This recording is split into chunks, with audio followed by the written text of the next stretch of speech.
კეთილი იყოს თქვენი მობრძანება Frontline კლუბში. დღეს ჩვენ ძალიან მნიშვნელოვან თემაზე გვექნება საუბარი. ეს არის malnutriция და malnutriციით გამოწვეული პრობლემები საქართველოში. ეს დისკუსია ტარდება ჟურნალ ლიბერალის და ბავშვთა ფონდის UNICEF-ის მხარდაჭერით და ორგანიზატორობით Frontline კლუბში დღევანდელი ჩვენი შეხვედრის სტუმრები და სპიკერები გახლავან ქალბატონი Marina Darachvelidzė, ჯანდაცვის სამინისტროს ჯანმრთელობის დაცვის დეპარტამენტის უფროსი და ქალბატონი მაია ხერხეულიძე, პედიატრი, პროფესორი. მე თავად გახლავართ თიკო ცომაია, ჟურნალისტიკის და მედია მენეჯმენტის კავკასიური სკოლის ლექტორი, პედიატრი პროფესიით და ჩემთვის ძალიან ახლო არის ეს თემები.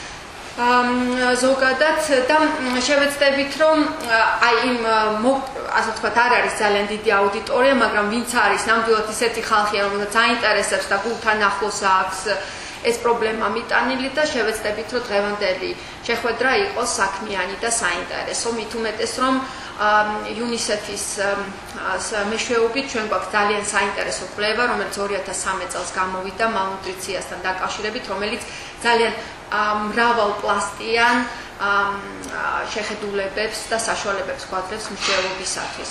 malnutriция თავისთავად უკვე მე თავიდან ნამდვილად მახსენდება ეს რაღაცა შემზარავი იმიჯები არა, აფრიკაში ბავშვების რომლებიც შიმშილით კვდებიან.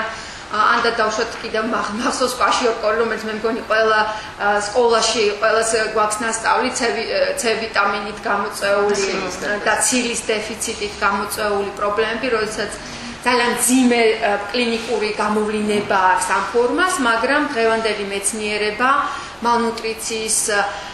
malnutriciას მაინც ასეთ ძალიან კრიტიკულ ფორმებს არ თვლის მხოლოდ malnutricიის პრობლემად, ეს მხოლოდ 1-დან 5%-მდე არის აი ამ პრობლემის ნაწილი და აღმოჩნდა რომ კვლევის მიხედვით ესე იგი საქართველოს მოსახლეობის 9 მილიონ მოქალაქეს უმეტესად ბავშვებსა და ქალებს აქვთ malnutricიის რაღაცა გარკვეული ფორმა. რაც მე ვფიქრობ რომ ჩვენს ქვეყანაში სადაც ბევრი ხილია, ბევრი თითქოს საკვები არ უნდა იყოს პროდუქტი, ანუ ბუნებამ უხვად დააჯილდოვა ჩვენი ქვეყანა აი ამ საშუალებებით, ეს პრობლემა არ უნდა ყოფილიყო, მაგრამ ხედავთ რომ რეალურად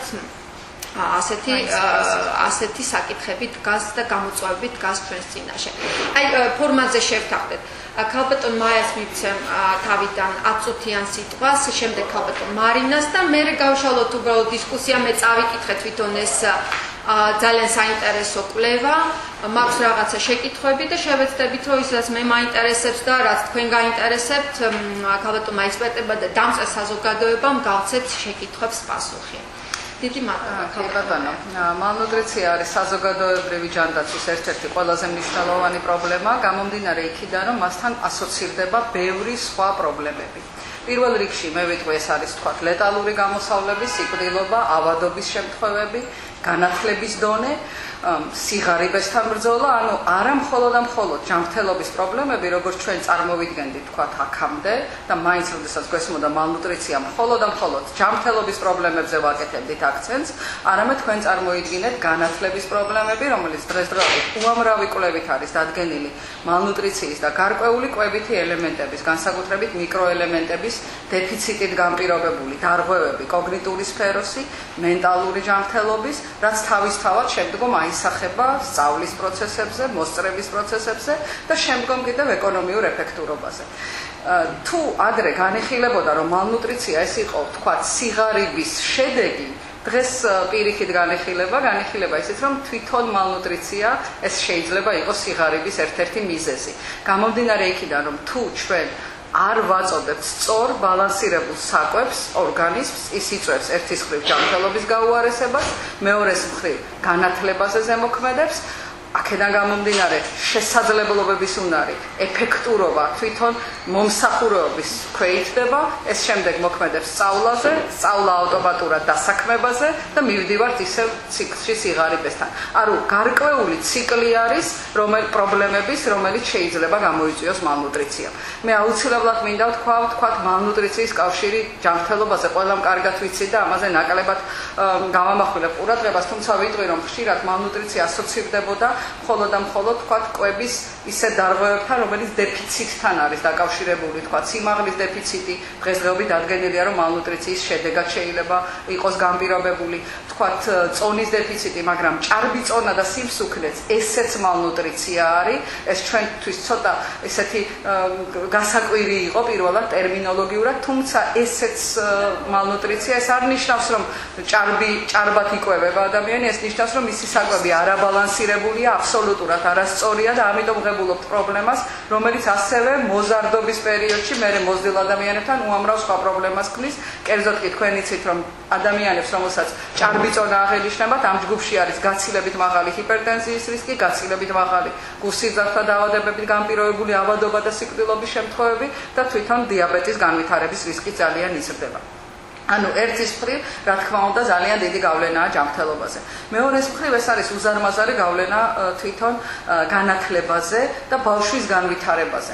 ბავშვის განვითარების კუთხით შეიძლება ვთქვათ, რომ კვება ეს არის პრაქტიკულად ის საფუძველი, ერთ-ერთი საფუძველი, რომელიც აუცილებელია ბავშვის სწორი და ადეკვატური განვითარებისთვის.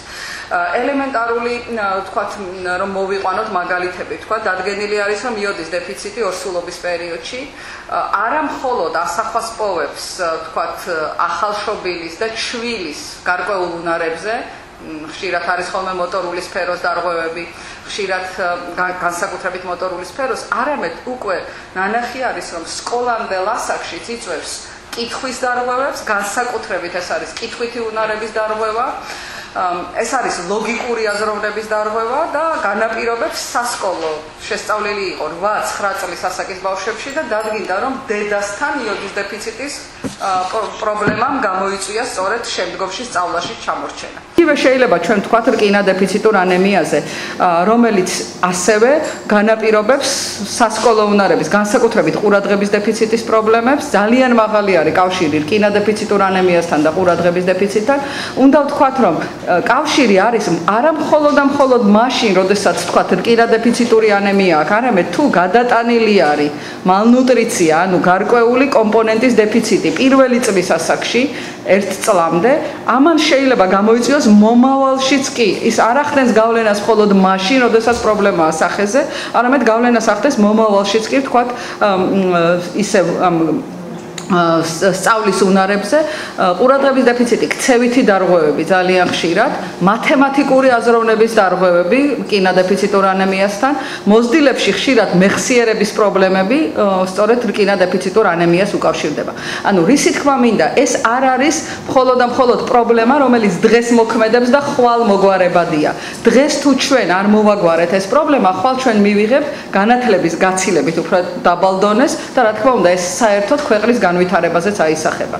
ანუ თქვენ მოგეხსენებათ, რომ არის 10 წლეულის მიზნები, 1000 წლეულის მიზნები, ყველა ქვეყანა იღწვის, რომ ეს მიზნები შევასრულოთ. და აი ამ მიზნების შესრულების სხვადასხვა მიზანი რო ავიღოთ, ერთ-ერთი ქვეკომპონენტი ეს შეიძლება იყოს სწორედ ნუტრიციული კომპონენტი, ხო? არა აქვს მნიშვნელობა, ეს არის ისევ ვიძახი სიკვდილობის შემცირება, იმიტომ რომ 60% ბავშვთა სიკვდილობის დადგენილი არის, რომ დაკავშირებული არის მალნუტრიციასთან. ანუ იგი კი არ არის განპირობებული მალნუტრიციით, არამედ მალნუტრიციის ფონზე განვითარებული დაავადებები, რომელიც გაცილებით უფრო მძიმედ მიმდინარეობს, რომელიც გაცილებით უფრო ხშირად იწვევს, თქვათ, სიკვდილობის მაჩვენებას.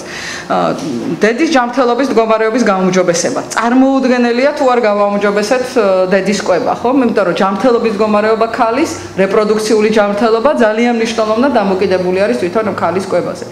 დაწყებითი განათლების გაუმჯობესება ისევ როგორც ახლა ვთქვით კვების გარეშე არის შეუძლებელი. ანუ თუ ჩვენ ვზრუნავთ იმაზე რომ 1000 წლეულის მიზნებს ქვეყანა მიაღწიოს ეს ამ კომპონენტის გათვალისწინება არის ძალიან მნიშვნელოვანი.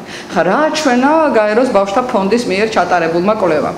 გაეროს ბავშვთა ფონდის მიერ ჩატარებულმა კვლევამ რიგ მაჩვენებლებში მე ვთვლი რომ აჩვენა კატასტროფული მაჩვენებლები ჩვენთვის, განსაკუთრებით მე შევეხები ანემიის კომპონენტს, რომელიც პრაქტიკულად გამოვლინდა რომ 5 წლამდე ასაკის ბავშვთა 22.8% აღენიშნებოდა და ორსულ ქალების 25%-ს თითქმის. ანუ ყოველი მეოთხე ორსული პრაქტიკულად შეიძლება ჩავთვალოთ რომ და ასევე ბავშვი მეოთხე მეხუთე იყო თქვათ მას ჰქონდა ანემია. რომელიც თქვით ჩვენ რომ საკმაოდ ესეთი შედეგი აქვს. თქვათ შედარებით ნაკლები იყო დაბალი წონით დაბადებული ახალშობილების სიხშირე, ხო? დაახლოებით 5.5 ანუ 6%-მდე მერყეობდა. არ არის ძალიან მაღალი, მაგრამ ისევ დღესდღეობით არის უამრავი კვლევა, რომელმაც დაადგინა რომ ბავშვი, რომელიც არის დაბალი წონით დაბადებული, მომავალში მას აქვს ინტელექტუალური კოეფიციენტი დაახლოებით 10 ქულით შედარებით უფრო ნაკლები არის, ვიდრე იმ ბავშვთან, რომელსაც თქვათ დაბადებული არის ნორმალური წონით. ანუ ძალიან დიდი არის ესეთი კავშირი ამათ შორის და ამიტომ ეს ძალიან მნიშვნელოვანია. და კიდევ ერთი პრობლემა, რომელიც თქვათ ყველაზე საქართველოში მაინც საკმაოდ შეგხვდა ბავშვთა ასაკში, ეს იყო ზრდაში ჩამორჩენა. ზრდაში ჩამორჩენა სიმაღლეში ზრდას გულისხმობ დაახლოებით 11.2% იყო და მინდა ვთქვა რომ დღესდღეობით ითვლება რომ ზრდის შეფერხება ერთ-ერთი მიზეზი შესაძლებელია იყოს მისი ქრონიკული მალნუტრიცია, ანუ მალნუტრიცია რომელიც მწვავედ არ მიმდინარეობს, არამედ განგრძობადია, არ არის ძალიან მკვეთრი, შედარებით ვთქვათ შეიძლება ინტენსივობის მიხედვით უფრო ნაკლები იყოს ვთქვათ რაღაც დეფიციტი, მაგრამ ის არის დროში გაწელილი, დროში განგრძობადი და აქედან გამომდინარე იწვევს ესეთ მკვეთრ დარღვევებს. ამიტომ ეს მაჩვენებლები ჩვენ გვაჩვენებს რომ დღეს აუცილებელი არის გარკვეული ქმედებები და მე მინდა ვთქვა რომ ისევ გაეროს ბავშვთა ფონდის მიერ ჩატარებული თვითონ ეს დოკუმენტი თვითონ მოიცავს ძალიან საინტერესო თქვათ სტრატეგიულ გეგმას როგორ შეიძლება თითეული აი ამ პრობლემის დაძლევა და ამ პრობლემის აღმოფხვრა, ასევე ამასთან დაკავშირებით არაერთი ძალიან მნიშვნელოვანი შედეგი შეხვედრა შედგა იმისთვის რომ ისევ ჩამოყალიბებულიყო სტრატეგიულად ის მნიშვნელოვანი კომპონენტები რომ სწორედ გარკვეულწილად ჩვენ გვებრძოლა მალნუტრიციასთან და მალნუტრიციის აღმოსაფხრელად საქართველოში. პირველ რიგში მე მაინც ვიტყვი ანტენატალურ მეთვალყურეობაზე, ანუ ორსულობის პერიოდში რა შეიძლება გაკეთდეს, ვიტყვი იმიტომ რომ ძალიან მოხარული ვარ რომ ჯანდაცვის ჯანმრთელობის სამინისტროში პრაქტიკულად გადაწყვეტილება ამასთან დაკავშირებით იგეგმება და მიღებულია და ხდება პრაქტიკულად ორსულებისთვის თქვათ უზრუნველყოფა იმ აუცილებელი კომპონენტებით, თქვათ რომელიც ორსულობის პერიოდში არის საჭირო. პირველ რიგში ეს ფოლიომის მჟავას ეხება, მოგეხსენებათ რომ ფოლიომის მჟავა აუცილებელი არის ორსულობის პირველი 3 თვის განმავლობაში, პირველ ტრიმესტრში, ნერვული მილის დეფექტების შემცირებისთვის და პრევენციისთვის. 72% არის დაახლოებით ამ ფოლიომის მჟავის გამოყენების შედეგად მიღებული ეფექტურობა, ანუ პრაქტიკულად მინიმუმამდე გვიმცირდება ჩვენ სწორედ ეს ძალიან მძიმე ანომალიები, რომელიც ხშირ შემთხვევაში ლეტალობასაც გვიზრდის და თუ ლეტალობა არა, შეზღუდული შესაძლებლობების პრობლემები ასეთ ბავშვებთან ჩვენ ყოველთვის გვექმნება. მეორე ეს არის იგივე რკინა, რომელსაც თქვათ სწორედ თუ ანემია იქნება ასეთ ქალს შესაძლებელია რომ თქვათ უფასოდ მივაწოდოთ. ძალიან მნიშვნელოვანი არის ნებისმიერ შემთხვევაში თქვათ ეს ეხება ანტენატალურ მეთვალყურებას, ეს ეხება უბრალოდ აი თვითონ ბავშვთა ასაკში თქვათ ზრუნვის პერიოდში ძალიან მნიშვნელოვანი არის განათლების კომპონენტი. განათლების კომპონენტი როგორც მოსახლეობის და ამ თვალსაზრისით მე მიმაჩნია რომ ძალიან მნიშვნელოვანია იგივე მასმედიური საშუალებების გამოყენება, გარდა იმისა, რომ ექიმის კონსულტირება ნუტრიციის საკითხებზე, ანუ კვებით საკითხებზე არის აუცილებელი ყველა შემთხვევაში დაწყებული ორსულობიდან დამთავრებული ბავშვთა ასაკზე, განსაკუთრებული ყურადღება ეპყრობა სწორედ ორსულობის და პირველ 2 წელს.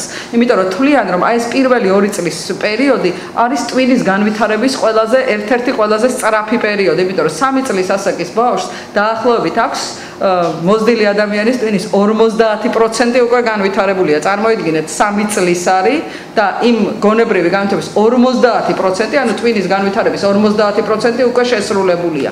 ამიტომ აი ამ პერიოდს განსაკუთრებული მნიშვნელობა ენიჭება, მათ შორის კვებითი რეკომენდაციების თვალსაზრისით. ამ პერიოდში უკვე ბავშვთა ასაკში, ხო, 2 წლამდე ძალიან მნიშვნელოვანი არის, რა თქმა უნდა, ძუძუთი კვების ხელშეწყობა და ამაზეც ისევ როგორც მასმედიის, ისევ თქვათ, მედიკოსების ძალიან დიდი დახმარება და ძალისხმევა არის საჭირო. ხშირ შემთხვევაში ძალიან მნიშვნელოვანი არის სწორედ დაწყება დამატებითი კვების, იმიტომ რომ სამწუხარო დღესდღეობით ესეთი ისიც არის, რომ თქვათ, აბსოლუტურად დარღვეული ანიწყება ძალიან ადრე, რომელიც უამრავ პრობლემას ქმნის. კურჭაცლავის ტრაქტის დაავადებების, ზრდის თირკმლის პრობლემების რისკს და ასე შემდეგ, ან ძალიან გვიან, რომელიც თვითონ შეიძლება იყოს მალნუტრიციის მიზეზი, ანუ როდესაც თქვათ, ქალის რძემ მთლიანად აკმაყოფილებს ბავშვის მოთხოვნილებას პირველი 6 თვის განმავლობაში, შემდეგში აუცილებელი არის დამატებითი საკვების შემოტანა, სწორედ იგივე ხილი, ბოსტეული, მარცვლეული, რომელიც აუცილებელია. აი თუ ჩვენ ამ დროს არ ვიწყებთ, ესეც არის პრობლემა. ანუ ამ მიმართებით ძალიან მნიშვნელოვანი არის განათლება, რა თქმა უნდა, დედისაც და ძალიან მნიშვნელოვანი არის მედიკოსების განათლება. მნიშვნელოვანია, რომ ბავშვებსაც ჩვენ სადაც საჭიროება გვაქვს, მივაწოდოთ მიკროელემენტები და მივაწოდოთ ვიტამინები, იმიტომ რომ იგივე თუთიის დეფიციტი, რომელიც უკანასკნელ პერიოდში საკმაოდ გავრცელდა და სხვათა შორის თუთიის დეფიციტის აღმოფხვრა დევს, თქვათ, იგივე სიმაღლის დარღვევების პრობლემების სტრატეგიულ გეგმაში ყველა ქვეყანას უდევს, რომ აი თუთიაზე აქცენტი, იმიტომ რომ შეიძლება რომ თუთიის დარღვევამ, ანუ დეფიციტმა შეიძლება გამოიწვიოს ზრდის პრობლემები. ძალიან მნიშვნელოვანი არის თვითონ ქვეყნის მასშტაბითაც ავიღებ, ძალიან მნიშვნელოვანი არის საკვების ფორტიფიცირება, რომელსაც მსოფლიოში ძალიან ბევრი ქვეყანა მიმართავს. ეს არის ძალიან კარგი სტრატეგია იმისთვის, რომ პოპულაციურად აღმოიფხვრას გარკვეული დეფიციტები. მთელ მსოფლიოში ძალიან ბევრი არის ესეთი ფორტიფიცირება, ახდენენ ფოლიუმის მჟავით ფორტიფიცირებას, ხდება რკინით ფორტიფიცირება, თქვათ, მარცვლეულის პურის და საქართველოში იყო, თქვათ, რაღაც პერიოდში მიმართულება, რომ ეს გაკეთებულიყო და მე რატომღაც შეფერხდა. იგივე ავიტამინით ფორტიფიცირებას ახდენენ რძის პროდუქტები ძალიან ბევრი ქვეყანა. ანუ ესეც ძალიან მნიშვნელოვანი არის და გარკვეულწილად ეს შეიძლება ჩვენ გავითვალისწინოთ როგორც სტრატეგიები იმისთვის, რომ ჩვენ მალნუტრიცია აღმოვხვრათ. ერთს ვიტყვი უბრალოდ და ალბათ ამითი დავამთავრებ, რომ ინვესტირება საერთოდ კვების საკითხებზე და ნუტრიციოლოგიის საკითხებში არის ძალიან მომგებიანი, იმიტომ რომ დღეს ჩადებული $1 ესეც დადგენილი არის უამრავი კვლევებით $30 მოგებას გვაძლევს ჩვენ და ეს მოგებას ჩვენ ვღებულობთ ადამიანის ჯანმრთელობით, სიკვდილობის შემცირებით, სწორედ მისი შრომის უნარიანობის და განათლების დონის გაუმჯობესებით. ანუ ჩვენ თუ დღეს გარკვეულწილად განვახორციელებთ ამ სტრატეგიებს, ეს ერთის მხრივ ხელს შეუწყობს, რა თქმა უნდა, ბავშვთა სიკვდილობის შემცირებას, რაც ჩვენთვის ძალიან მნიშვნელოვანია და მეორეს მხრივ ეკონომიურ მოგებასაც მისცემს აუცილებლად სახელმწიფოს. ძალიან დიდი მადლობა თქვენი ყურადღებისთვის. ბატონო მაია, ძალიან საინტერესო და მრავალ საკითხზე გაამახვილეთ ყურადღება და ჩვენ შევეცდებით, რომ მას მერე რაც ქალბატონ მაიანს მოусმენთ, უფრო დეტალურად შეგეკითხოთ, ხო, იმიტომ რომ რასაკვირველია გჭირდება ახსნა განმარტებები. ქალბატონ მარინა, აი თქვენ გთხოვთ, რომ თქვენი მოსაზრებები ბრძანოთ როგორც ჯანდაცვის სამინისტროს წარმომადგენელი, ანუ რა პოლიტიკას ახორციელებს დღეს საქართველოს ჯანდაცვის სამინისტრო და საკმარისია თუ არა და რა გამოწვევებია და რა შეიძლება რომ გაკეთდეს. მოგესალმებით. ქალბატონმა მაიამ დამოწურავად ისაუბრა საერთოდ მიკროელემენტების ნაკლებობით და გამოწვეულ მალნუტრიციის სინდრომზე და საერთოდ საკვების მნიშვნელობაზე, სწორკვებაზე. მე ამაზე თქვენს ყურადღებას აღარ მივიპყრობ, უბრალოდ პირდაპირ გადავალ იმ ღონისძიებებზე, რომლის გატარება ჩვენ უკვე დავიწყეთ. ჩვენც გავიცანით ამ დოკუმენტს გულდასმით. ეს არის ძალიან მნიშვნელოვანი კვლევა და მნიშვნელოვანი ინფორმაციას იძლევა იგი საქართველოს ყველა მოსახლისათვის. დავიწყეთ ორსულთა პროგრამაში მიკროელემენტების დანამატების სახით ჩადებით. პირველ რიგში ფოლიუმის მჟავა და რკინის პრეპარატებით გავაკეთეთ საქართველოს მოსახლეობის ორსული ქალების უზრუნველყოფა. ამაზე დეტალურად მოგახსენებთ, ალბათ საინტერესოა რა და როგორი გათვლა მოხდა, როგორი მექანიზმით იქნა ეს გაკეთებული. Poliumis მჟავა, როგორც ქალბატონმა მაიამ ბრძანა, მნიშვნელოვანია ორსულობის პირველ ტრიმესტრში, განსაკუთრებით. რასაკვირველია თუ კი არა მხოლოდ ქალი ორსული, არამედ ბავშვიც თუ მიიღებს და ასევე რეპროდუქციული ასაკის ქალი.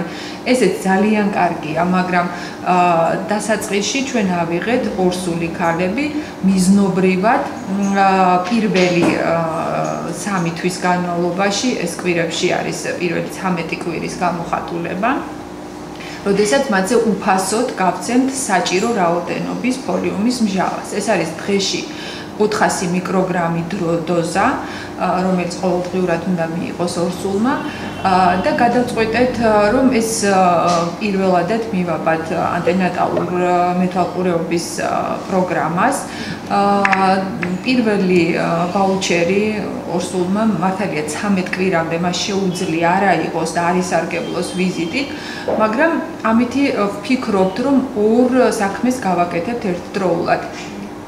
კერძოდ განგიმარტავთ, რომ ფოლიუმის მჟავის მიღების შესაძლებლობა ორსულს ექნება მაშინ, თუ ის ანტენატალურ ვაუჩერს აიღებს და მან ეს ვაუჩერი უნდა აიღოს, რაც შეიძლება ორსულობის ადრეულ ვადაზე, არ უნდა დაუცადოს 13 კვირას, იმიტომ რომ იმ შემთხვევაში აზრს დაკარგავს მისთვის ამ პრეპარატის მიღება. ამდენად მათი мотиваცია გაიზრდება, რომ მათი პატარის ჯანმრთელობისთვის, სიცოცხლისთვის და შემდგომში ძალიან კარგი ინვესტიციისთვის, რაც შეიძლება ორსულობის ადრეულ ვადაზე მიმართონ სოციალური მომსახურების სააგენტოს, აიღონ თავიანთი ვაუჩერი და პარალელურად მიიღონ უფლება მთელი ამ პერიოდისთვის საჭირო ფოლიუმის მჟავის უფასოდ მიღებისათვის. ისინი შემდგომში რეცეპტით, თავიანთი მკურნალი ექიმის რეცეპტით მიმართავენ აფთიაქს და მიიღებენ მედიკამენტის საჭირო რაოდენობა. შეიძლება შეკითხვა გაგიჩნდეთ, რომ თქვათ რა მოხდება მაშინ, თუ კი ორსულობა შეწყდება ვადაზე ადრე. ჩვენ ესეც გავითვალისწინეთ. ორსულს შეუძლია, პიროვნებას უკვე ეს ორსული აღარ იქნება, მაინც გააგრძელოს შემდგომში ამ პრეპარატის მიღება, იმიტომ რომ ის არის სასარგებლოა ჯანმრთელობისთვის ყველანაირად. და ეს არის რეპროდუქციული ასაკის ქალი და სასურველია, რომ მან შემდგომშიც მიიღოს ეს მედიკამენტები, ეს მხოლოდ სასიკეთოდ წაადგება. უნდა გითხრათ, რომ ფოლიუმის მჟავის სარგებლიანობაზე ჩვენ დღეს არ დაგვიწყია საუბარი, იმიტომ რომ არსებულ გაიდლაინებში და პროტოკოლებში ეს თემა კარგახანია წამოწეულია, ასახულია იქ როგორ უნდა მოხდეს, რანაირად ანტენატალური მეთვალყურეობის პროტოკოლში, ცალკე გაგვაჩნია ფოლიუმის მჟავით განპირობებული ანემიის შესახებ პროტოკოლი და გაიდლაინი და ყოველივე ამ მტკიცებულებების საფუძველზე ასევე იმ იუნისეფის მიერ ჩატარებულ კვლევასთან დაკავშირებით ჩვენ ესეთი გადაწყვეტილება მივიღეთ. რაც შეეხება რკინადეფიციტურ ანემიას, ქალბატონმა ეს მოგეხსენებათ თქვენს და მეთანხმებით, რომ ორსულთა ანემია შეიძლება ორსულობის მთელი პერიოდის განმავლობაში იქნას გამოვლენილი. პროტოკოლის მიხედვით ამასთან დაკავშირებითაც ჩვენ გვაგვაჩნია შესაბამისი პროტოკოლები და გაიდლაინები, ძალიან კარგად არის გაწერილი ყოველივე ეს. პირველად გამოვლენა და რეკომენდაციები სადღაც ორსულობის პირველ ტრიმესტრშიც არის მოცემული. ასევე, მაგრამ უფრო აქტუალური მითითებულია, რომ ეს არის სადღაც 25-26 კვირიდან. ვიფიქრეთ, რომ ამ ეტაპზე უმჯობესი იქნებოდა ინვესტიცია ჩაგვედო უკვე ორსულობის 26-28 კვირის ვადაზე. ეს არის უკვე ორსულობის ის ვადა, სადაც ნაკლებად აბორტი უკვე აღარ აქვს სახეზე, 22 კვირის გადაცილებულია.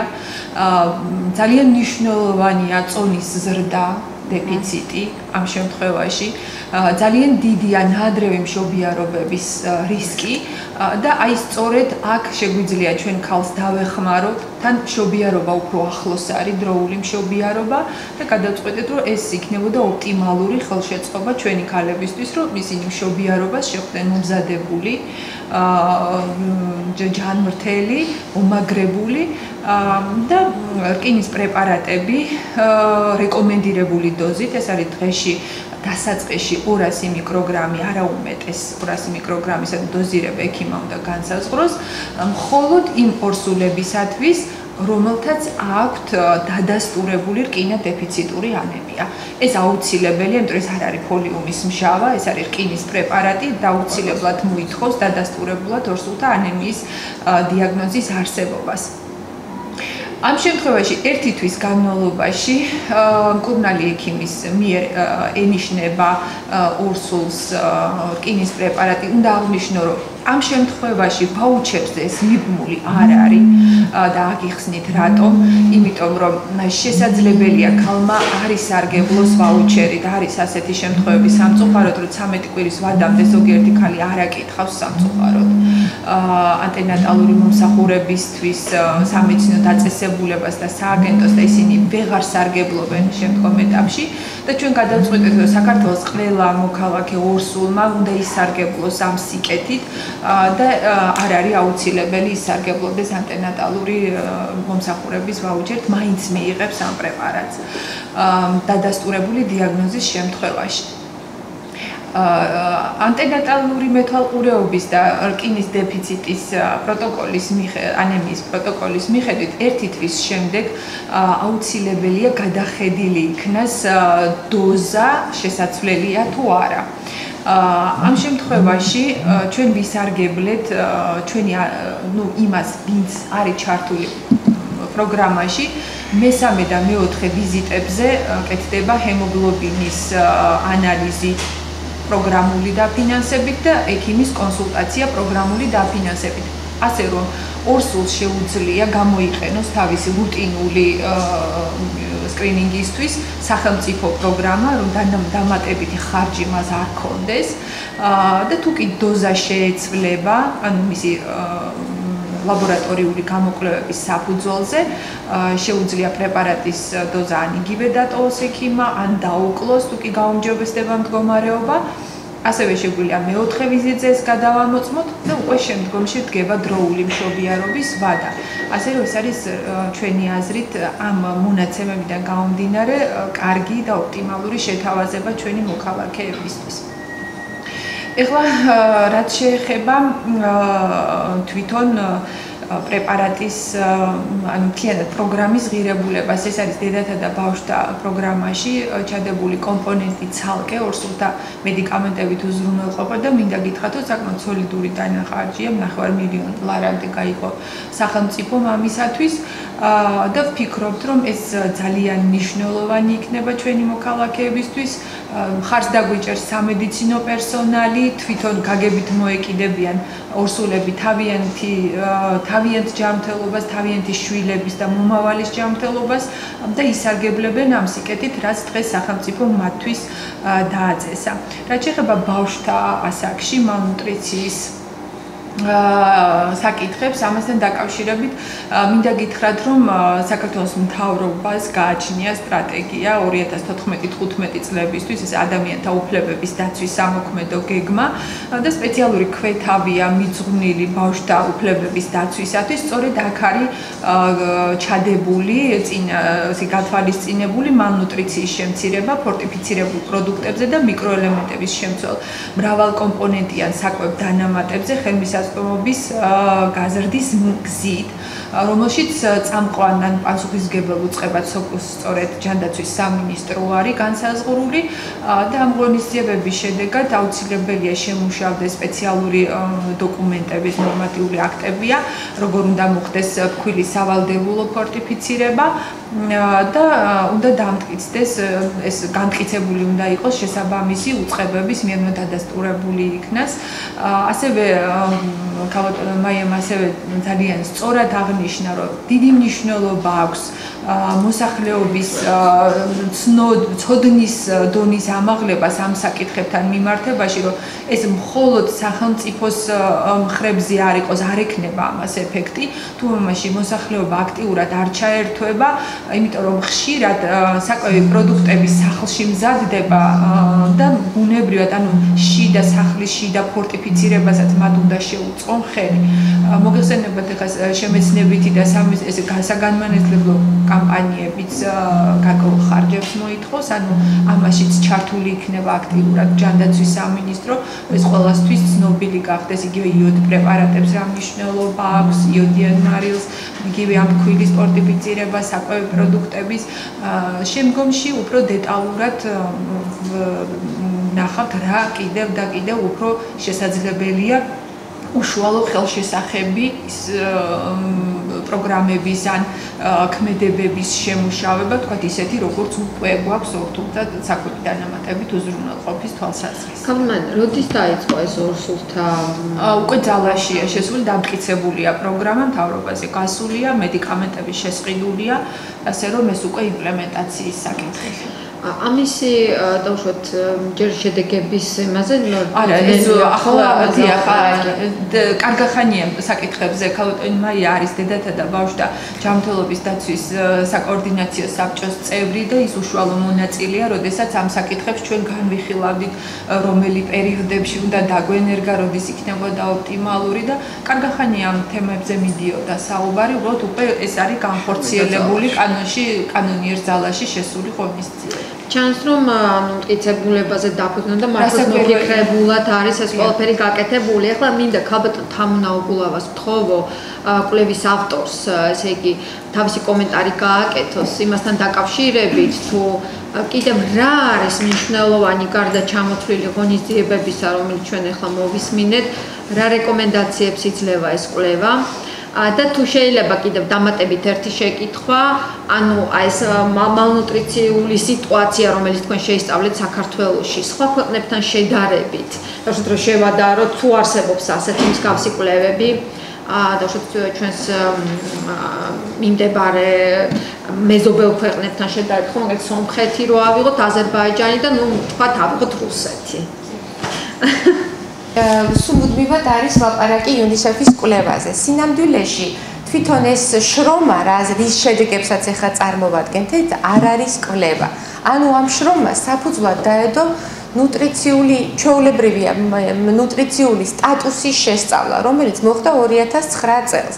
ანუ ჩვეულებრივ ენაზე რო ვილაპარაკოთ, ავიღოთ რეპროდუქციული ასაკის ქალები, ავიღეთ 5 წლამდე ასაკის ბავშვები და მოსახლეობაში შევისწავლეთ რკინის ანემიაში რკინის დეფიციტის წვლილი, შევისწავლეთ ბავშვების ანთროპომეტრული მონაცემები, მათი სიმაღლე, წონა, შევისწავლეთ ძუძუთი კვების და საერთოდ ზოგადად ბავშვების კვების პრაქტიკა, შევისწავლეთ ორსული ქალების წონა, შევისწავლეთ მათი ანემია და ანემიის მდგომარეობა, შევისწავლეთ იოდ დეფიციტის გავრცელება და ეს ყველაფერი თავი მოუყარეთ ამ ყველაფერს ერთ კვლევაში, რომელსაც ეწოდა ნუტრიციული კვლევა. ეს კვლევა ჩატარდა 2009 წელს და ვაჩვენეთ ყველა ის მდგომარეობა, ეხლა რაზეც იყო ლაპარაკი, ანუ ეს ანემიის გავრცელების პროცენტი, ფოლიუმის დეფიციტის პროცენტი, ყველაფერი მომდინარეობს 2009 წელს მიღებული კვლევიდან. გაგრძელება ბუნებრივია მონაცემები ისეთივე შემაშფოთებელი იყო როგორც მაშინ, მაგრამ გაგრძელება ამას ასე ვთქვათ ნუტრიციული ინტერვენციების დანერგვის კუთხით არ მოყოლია. მეორე მცდელობა, რომ უფრო მეტ სიმაღლეზე აგვეყვანა ეს ყველაფერი, მეორე მცდელობა იყო ესეთი, რომ თვითონ ამ ინდიკატორს მივაბით, ანუ გავაკეთეთ ამ ინდიკატორების მონეტიზაცია. ანუ ვთქვით, რომ ის რომ აი ამდენ პროცენტს მოსახლეობისას აქვს ანემია. საბოლოოდ მიდის იქამდე, რომ აი ეს პროცენტი ვერ აღწევს თავისი განვითარების სრულ პოტენციალს, თავისი სამუშაო ძალის სრულ პოტენციალს, აქედან გამომდინარე, ეს ყველაფერი გადადის ქვეყნისთვის ეკონომიურ ზარალში. და ამ გათვლებს ოღონდ საფუძვლად ედო მეცნიერული მტკიცებულება. მაგალითად, კიდევ უფრო გასაგები რო გახდეს, საუბრობთ ფოლიუმის მჟავის დეფიციტზე. რას იწვევს ფოლიუმის მჟავის დეფიციტი? იწვევს ნერვული მილის დეფექტებს. ნერვული მილის დეფექტი იწვევს თავისთავად გარკვეული შესაძლებლობების შეზღუდვას ადამიანისას. შესაბამისად, ეს ადამიანი ბუნებრივია აღარ წარმოადგენს ესეთ ასე ვთქვათ, სამუშაო ძალას და თავისთავადაც არ აქვს მას განვითარების სრული პოტენციალი, რაც აბრუნებს მას, ვთქვათ, უკან სიღარიბეში. ეს ერთი კუთხით. მეორე კუთხით ამ ადამიანზე, რომელსაც შესაძლებლობები აქვს გარკვეულად შეზღუდული, ამ ადამიანზე სახელმწიფო ხარჯავს ძალიან ბევრს. ეს იქნება თავისი სოციალური დახმარების კუთხით, თუ ასევე მისი ჯანმრთელობის კუთხით. ანუ ტვირთი ძალიან დიდი მოდის ჯანდაცვის და სოციალურ სისტემაზე. ავიღეთ ყველა ეს მტკიცებულება, აი ამ ყველა ინდიკატორს მიუსადაგეთ ეს მტკიცებულებები და მოვახდინეთ აი ამ ინდიკატორების მონეტიზაცია და საბოლოოდ ამ ყველაფერმა გვიჩვენა, შევკრიბეთ ეს ყველაფერი და ჯამი გამოვიდა, რომ 10 წლის განმავლობაში აი ამ მონაცემებით არსებობამ ყველანაირი ინტერვენციის გარეშე გამოიწვია ის, რომ ქვეყანა მიიღო სადღაც დაახლოებით 1.3 მილიარდი ზარალი. ეს როდესაც გავითვალეთ, აი ესეთ აღარ საუბრობ, თქვა მორალურ, ეთიკურ, მორალურ ნაწილზე, როდესაც მთელი ეს მონაცემები იყრის ასევე სიკვდილიანობაში თავს და ეს სიკვდილიანობა არის როგორც ჩვილი ასაკის სიკვდილიანობა ბავშვთა, ასევე არის დედათა სიკვდილიანობა. და წარმოვადგინეთ უკვე 2012 წელს, ეს იყო უკვე ნაშრომი, ასე ვთქვათ, რომელზეც 2009 წლის კვლევების საფუძველზე ვთქვით, რომ აი რა შედეგამდე მივყავართ იმას, რომ არ არსებობს ქვეყანაში არანაირი ასეთი მიზანმიმართული ნუტრიციული ინტერვენციები.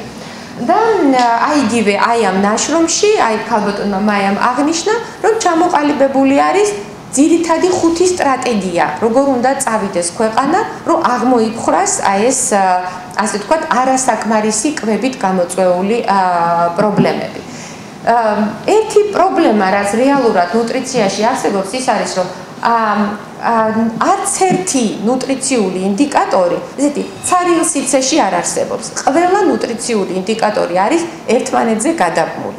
შესაბამისად, არც ერთი მხოლოდ ცალკე აღებული ერთი სტრატეგია არ მოქმედებს მთლიანად ნუტრიციული სტატუსის გაუმჯობესებაზე.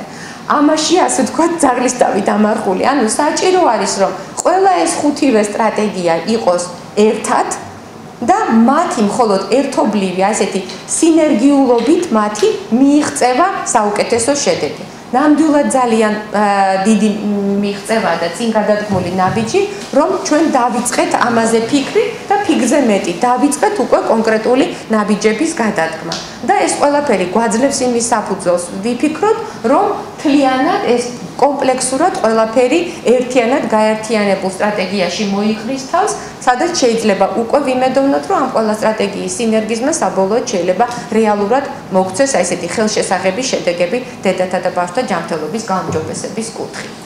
ამასთან დაკავშირებით კიდევ კითხვა არ იყო, მაგრამ დავამატებ. როგორც ხედავთ, ყველაფერი დავიწყეთ იქიდან, რომ 2009 წელს გავაკეთეთ ნუტრიციული კვლევა, ანუ შევისწავლეთ ნუტრიციული სტატუსი მოსახლეობის და ვთქვით რა ხდება. სამწუხაროდ, ბუნებრივია, ინფორმაციის მოგროვებაში არსებობს ორი გზა: რუტინული, სულ გროვდება და არსებობს კვლევის სახით. ეს გაკეთა 2009 წელს, დღეს ვართ 2014 წელს. ქვეყანაში, სადაც აი ამ ხელა პრობლემები აღმოჩნდა და გამოვლინდა, ბუნებრივია, უნდა არსებობდეს სტრატეგია, რომ 2014 წელს ისევ შევისწავლოთ, დღეს სად ვართ. არ იყო, თქვა, ესეთი ქმედითი ნაბიჯები გადადგმული. უკან წავედით, რაიმე გვიშველა გაუმჯობესდა მდგომარეობა. ანუ თავისთავად ესეთი შეფასება მოსახლეობის ნუტრიციული სტატუსის რაღაც გარკვეული პერიოდულობით უნდა ხდებოდეს. ეს გარკვეული პერიოდულობა ისევ პრობლემათა სიმწვავიდან გამომდინარეობს. მაგალითად, როდესაც ქვეყანაში რეალურად ძალიან მწვავედ იდგა იოდ დეფიციტის პრობლემა და 2005 წელს მიღებული იყო კანონი და ალბათ ხსმენიათ, რომ საქართველოში არ შემოდის, არ არსებობს არაიოდიზირებული მარილი. ყველა მარილი არის 100% იოდიზირებული, იმიტომ ანუ ყველა მარილის ბაზარზე მარილი 100% არის იოდიზირებული. აფთიაქში იყიდება მხოლოდ არაიოდიზირებული მარილი რაღაც გარკვეული დანიშნულებისთვის. დანარჩენი ყველა იოდიზირებული, რომ ქვეყანა არის ენდემიური კერა. და ამ შემთხვევაში აქტიურად ხდებოდა მოსახლეობის იოდის სტატუსის შესწავლა. იმიტომ რომ ეს იყო საზოგადოებრივი ჯანდაცვის პრობლემა, არა თითეული ერთი კონკრეტული ადამიანის, არამედ მოსახლეობის ძალიან დიდი ნაწილის, ამიტომ მას სჭირდებოდა აი ესეთი პოპულაციური მიდგომა ყველასთვის ერთად. ამისთვის საუკეთესო გზა იყო მარილის იოდიზაცია. ხდებოდა რაღაც გარკვეული პერიოდულობით სტატუსის შესწავლა და მივედით იმ ეტაპზე, რომ ეს სტატუსი იყო აბსოლუტურად დამაკმაყოფილებელი. ამ წუთისთვის ჩვენ არ ვიცით სტატუსი. ამიტომ აი ესეთი საჭიროებები, რომ აი ესეთი კრიტიკული გარკვეული ისინი მონაცემები ფასდებოდეს და არსებობდეს პოლიტიკა, რომ ქვეყანაში რუტინულად თუ არა კვლევების სახით 3 წელიწადში ერთხელ თქვათ ის მწვავე ფაქტორები და თუ აი ამ მწვავე ეტაპს გადავიდით, მაშინ 5 წელიწადში ერთხელ ხდებოდეს ამის შეფასება, ეს კიდევ მეორე ძალიან დიდი წინ გადადგმული ნაბიჯი იქნება. ეს რაც შეეხება კვლევას, ეხლა თქვენ დავუბრუნდებით თქვენ შეკითხვას შედარებასთან დაკავშირებით, ანუ ჩვენი ნუტრიციული მონაცემების. 2009 წელს კვლევა რო გავაკეთეთ, ერთ-ერთი ინდიკატორი, რომელსაც ვსწავლობდით, ეს იყო მცირე წონა 5 წლამდე ასაკის ბავშვებში. ანუ რას ნიშნავს? 5 წლამდე ასაკის ბავშვი თავისი წონით შეესაბამება თუ არა აი ამ ესე იგი ასაკის და ზომის მრუდის მიხედვით ჯდება თუ არა იმ ჩარჩოებში, იმ ფარგლებში, რომელიც განსაზღვრა მსოფლიო ჯანდაცვის ორგანიზაციამ. ანუ გამოყვანილია რაღაც გარკვეული ესე იგი რეალი ჩარჩოები, რომელშიც სტანდარტულად უნდა ხდებოდეს, ბუნებრივია ეს არ არის ერთი მონაცემი, რაღაც გარკვეული ზღვარია მიცემული, რომლის იქით და აქეთ დევიაცია ითვლება, რომ რაღაც გადაცდენილი ვართ ნორმიდან. თუ ავიღებთ აი ამ მსოფლიო ჯანდაცვის ორგანიზაციის მრუდს, ვნახავთ, რომ ჩვენი ბავშვები 5 წლამდე ასაკის ბავშვები, ასეთი წარმომადგენლობითად გადაცდენილი არიან ამ ზღვაში და გადაცდენილი არიან არა წონის სიმცირის კუთხით, როგორც მაგალითად აფრიკის ქვეყნებში ხდება, გადაცდენილი ვართ წონის სიჭარბის კუთხით და ასევე გადაცდენილი ვართ სიმაღლის კუთხით. ძალიან პოპულარულ ჩვეულებრივ ენაზე რო ვთქვათ, ბავშვები არიან საქართველოში უფრო დაბლები და მსუქნები, ვიდრე ვთქვათ მსოფლიო ჯანდაცვის ორგანიზაციის მიერ განსაზღვრული სტანდარტული სიმაღლის და წონის ბავშვი. ეს სამედიცინო ენაზე ამას ეწოდება ორმაგი ტვირთი. იმიტომ რომ თავისთავად ქალბატონ მაია მოგახსენათ, სიმაღლეში ჩამორჩენა ძალიან ბევრ პრობლემასთან ასოცირდება, მაგრამ ამას თუ კიდე ზედ ჭარბწონიანობა ემატება, ეს უკვე არის პრობლემათა ცალკე მიმართულება და გამოდის, რომ ჩვენს ქვეყანაში ბავშვებს აქვს ორმაგი ტვირთი, ზედმეტი წონის და დაბალი სიმაღლის. აქედან და როდესაც ამ ყველაფერს უცებ შევადარებთ იმას, რა უნდა გავაკეთოთ იმისთვის, რომ ეს არ იყოს, ცით რა მართლა ძალიან უცნაურია, რატომ არ უნდა გავაკეთოთ? იმიტომ რომ პრინციპში ლაპარაკია ძალიან ეფექტურ, ასე ვთქვათ, ნაკლებად ღირებულ, ესე იგი, ხარჯ ეფექტურ ღონისძიებებზე და თუ საპირწონეზე დაუყენებთ მით უმეტეს აი ამ ბავშვების განვითარებას, იქ უკვე ალბათ კითხვის ნიშანი საერთოდ არ უნდა დადგეს.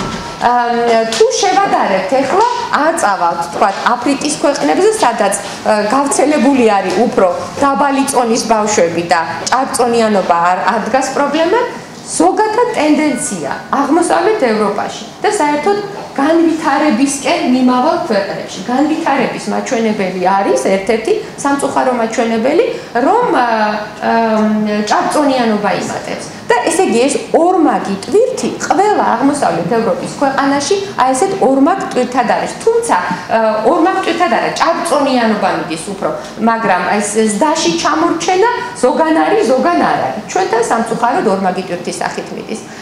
ჭარბწონიანობაში ისა უკაცრავად სიმაღლეში ჩამორჩენაში ჩვენს გვერდით ჩვენი მოდმე ამიერკავკასიის ქვეყნები არიან, ეს პრობლემა კიდევ უფრო მეტად გამოხატულია სასომხეთში, ვიდრე აზერბაიჯანში, მაგრამ რეალურად ორჯერ ჩვენზე მეტი აქვთ სიმაღლეში ჩამორჩენა სასომხეთში.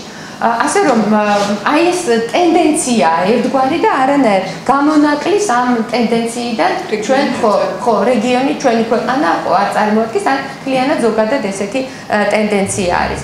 მე მახსოვს 2008 წელს აი უძღოდა ამ 2009 წლის ნუტრიციულ კვლევას ძალიან ისეთი სწრაფი შეფასება სამხრეთ ოსეთიდან დევნილი ბავშვების და აფხაზეთიდან დევნილი ბავშვების ამ 2008 წლის კონფლიქტის მერე ჩვენ რაღაც გარკვეული დახმარების პროგრამა ჰქონდა დევნილი ბავშვებისთვის და აი ამ დევნილი 5 წლამდე ასაკის ბავშვების ნუტრიციული სტატუსი შევისწავლეთ. პირველად იქ გვაჩვენა ამ კვლევამ, რომ მასიურად ბავშვები იყვნენ ჭარბწონიანები და მახსოვს, რომ აი ამ ინფორმაციის გაჟღერებამ რაღაცეთი უცნაური რეაქცია გამოიწვია, შეიძლება არ არის უცნაური, კარგად ყოფილა საქმე, ანუ არ უჭირთ საკვები, საჭმელი აქვთო. და ქალბატონი მაია თვითონ იყო ამ შეფასების ჯგუფის წევრი, როდესაც მივდიოდით ბანაკებში და იქ ნახულობდით, რომ აი ამ დამატებით კვების სახით ბავშვებს ეძლეოდათ მაგალითად ლობიოს ნახარში. ხო, აი ასეთ კვების ფონზე და თქვათ იქ მაქსიმალურად ნახშირწყლების და მისი რაღაც ესეთი ხო ხარჯზე ბავშვებს ჰქონდათ ჭარბი წონა და პასუხი ზოგადად დამოკიდებულება იყო ესეთი, გაგებული იყო ესე, რომ ჭარბი წონა აქვს, ესე იგი ყველაფერი კარგადაა. აი აქედან ახლა გადავალ მოსახლეობის ამ კუთხით განათლების აუცილებლობაზე. და ნუ აი ძალიან კრიტიკულია. ნებისმიერი აი სტრატეგია, რაც არ უნდა იყოს თითეული სტრატეგია, ყველა სტრატეგია საფუძვლად უდევს მოსახლეობის განათლება. ფოლიუმის მჟავა არაჩვეულებრივი ნაბიჯია, მაგრამ ფოლიუმის მჟავა უნდა მივიდეს სულმა აიღოს და მერე სახში არ დადოს, უნდა დალიოს. ამისთვის მას უნდა ესმოდეს რამდენად მნიშვნელოვანია. სახში ფორტიფიცირება, ასევე რომ ბავშვს თქვათ ესეთი დანამატები მისცეს მიკროელემენტებისა და ვიტამინების სახით, ეს მან უნდა იცოდეს რამდენად აუცილებელია. შემიძლია ფორტიფიცირების პრეცედენტი ქვეყანაში არსებობდა, გაიხსენა ქალბატონმა რამდენიმე წლის წინ, ოღონდ ეს იყო ნებაყოფლობითი ფორტიფიცირება, თქვათ ერთ-ერთი კონკრეტული პროექტის ფარგლებში და მე მახსოვს, როდესაც ხდებოდა მოსახლეობის დამოკიდებულების შესწავლა ამ საკითხის მიმართ. თვითონ სიტყვა ფორტიფიცირება, ნუ თქვათ იქ რაღაც უფრო ხმარობდით თავიდან გამდიდრებას მიკროელემენტებით, რომ უფრო გასაგები ყოფილიყო რაზე ვლაპარაკობ. არ იყო მისაღები, ანუ ითვლებოდა, რომ რაღაცებს ვამატებთ, იმიტომ რომ ცუდია ჩვენი საკვები, ანუ შესაძლებლობა არ გვაქვს უკეთესი საკვების შეძენის და ამიტომ ვამატებთ რაღაცებს, რომ მივიღოთ კარგი საკვები. და თუ ეს არის თქვათ ესეთი სოციალურად დაუცველისთვის, ღარიბისთვის მისადაგებული სტრატეგია, ესე იგი ის არ არის კარგი. აი ძალიან ესეთი უცნაური ის ქონდა ამას ყველაფერს შეფასება. ამიტომ ბატონო ხო, აი რაღაც ის დამოკიდებულება იყო და ამიტომ თავისთავად მთელი ეს გამდიდრებული საკვები პროდუქტების მიდგომა არ იყო მოსახლეობისთვის მისაღები. ამიტომ რამდენადაც ჩვენ არ უნდა ვეცადოთ, თუ საფუძვლად ამას არ დაუდევთ მოსახლეობის განათლებას, აი ძალიან პრინციპში ფუჭად წავა ეს ყველა ქმედება, იმიტომ რომ არ იქნება მოსახლეობის მიერ ეს ყველაფერი გამოყენებული და მთელი აზრი არის იმაში, რომ ეს ყველაფერი, რასაც გავაკეთეთ, მოსახლეობამ გამოიყენოს. იგივე ძუძუთი კვებას, ეს ხო არ არის დაკავშირებული არანაირ ზედმეტ დანახარჯთან. პირიქით არავის არ ეუბნები, რომ წავიდეს და იყიდოს ის კონკრეტული პროდუქტი ბავშვთა ხელოვნური კვების, რომელიც აი ამ სოციალური შეჭირვების პირობებში ნამდვილად რეალურად საკმაოდ ძვირია. ეუბნები გამოიყენოთ ის ბუნებრივი კვება, რომელიც ის კი არ არის გამოსავალი მდგომარეობიდან. პირველი რიგის საკვებია, ანუ ყველაზე საუკეთესო საკვებია და გაგიკვირდება და იგივე 2008 წლის ის რომ მოვიშველიო დედას, რომელსაც თქვათ ახალშობილი ბავშვი ყავდა და შეეძლო რომ მიეცა მისთვის ძუძუ, ანუ მიეცა საუკეთესო საკვები, დედა ითხოვდა UNICEF-ისგან, რომ მომიტანეთ ხელოვნური საკვები, რომ ბავშვს მივცეთ ფაფა, რომელიც ბევრ ამისთან იყო დაკავშირებული, როცა ბანაკში ცხოვრობ, წყალი არ არის მოგვარებული, ჰიგიენური პირობები, ყველაფერს რომ კვების უპირატესობას რომ თავი დავანებო, დაკავშირებული არის ბუნებრივია რაღაც გარკვეული ჰიგიენის ნორმების დარღვევასთან, შესაბამისად დიარეასთან, რომელიც პირდაპირ მიდის ასეთ ასაკში სიკვდილობამდე. ამიტომ ძალიან ჭირდება მოსახლეობას თავისი აი ამ დამოკიდებულების შესწავლა. ცოტა გამიგრძელდა და დიდი მადლობა თამარ. გავაგრძელებ თემას ზუზუთი კვება. 45% ბავშვების კვლევის მიხედვით ჩანს, რომ მოკლებული არიან ამ საშუალებას, არა? ანუ და რა შეიძლება ჩვენ ეს მივაწეროთ? რა შეიძლება გააკეთოს საზოგადოებამ პოლიტიკის დონეზე ან მედიამ როგორ შეიძლება ამას ხელი შეუწყოს? არის თუ არა ინდუსტრია ამის ნაწილი, ანუ იგივე საკვები დანამატები, ხო? არის თუ არა სამშობიაროებში აგრესიული მარკეტინგი, აი ამ საკვების, ხელოვნური საკვების თვალსაზრისით და აი როგორ ფიქრობთ, რა შეიძლება ამას უშუალოდ? ძალიან ბევრი პრობლემა არის. მე აქ ბატონ დიმიტრის ხედავ, რომელიც ასევე ესე იგი ძალიან დიდი ხანი იყო თავგამოდებული მებრძოლი ძუძუთიკვების და ნუ აი ნამდვილად შემილია თქვა რომ სამშობიარო სახლში რამოდენიმე სამშობიარო სახლში სწორედ მისი დამსახურება არის ბავშვისადმი კეთილგანწყობილი საავადმყოფოს ინიციატივის საერთო ტიტულის მიღება და შემდგომ ესეთი ძუძუთიკვების ესეთი წესების დამკვიდრება. ანუ ერთი ეს არის რა თქმა უნდა განათლება მოსახლეობის რა ეს ერთმნიშვნელოვნად ყოველთვის ყველა შემთხვევაში არის აუცილებელი. მეორე ეს არის თვითონ სამედიცინო პერსონალის განათლება. იმიტომ რომ იცით ძუძუთიკვება მართლაც შეუცვლელია, ახლა ჩვენ ამაზე ვლაპარაკობდით კიდევაც რომ შეუცვლელია და მიუხედავად ჩვენი ესეთი საოცარი არაორდინალური ტექნოლოგიური პროგრესისა რძის ანალოგი, ქალისძის ანალოგი ჩვენ ვერ შევქმნით და ვერ შევქმნით. აქედან გამომდინარე, ექიმაც აუცილებლად უნდა შეუწყოს ამას ხელი.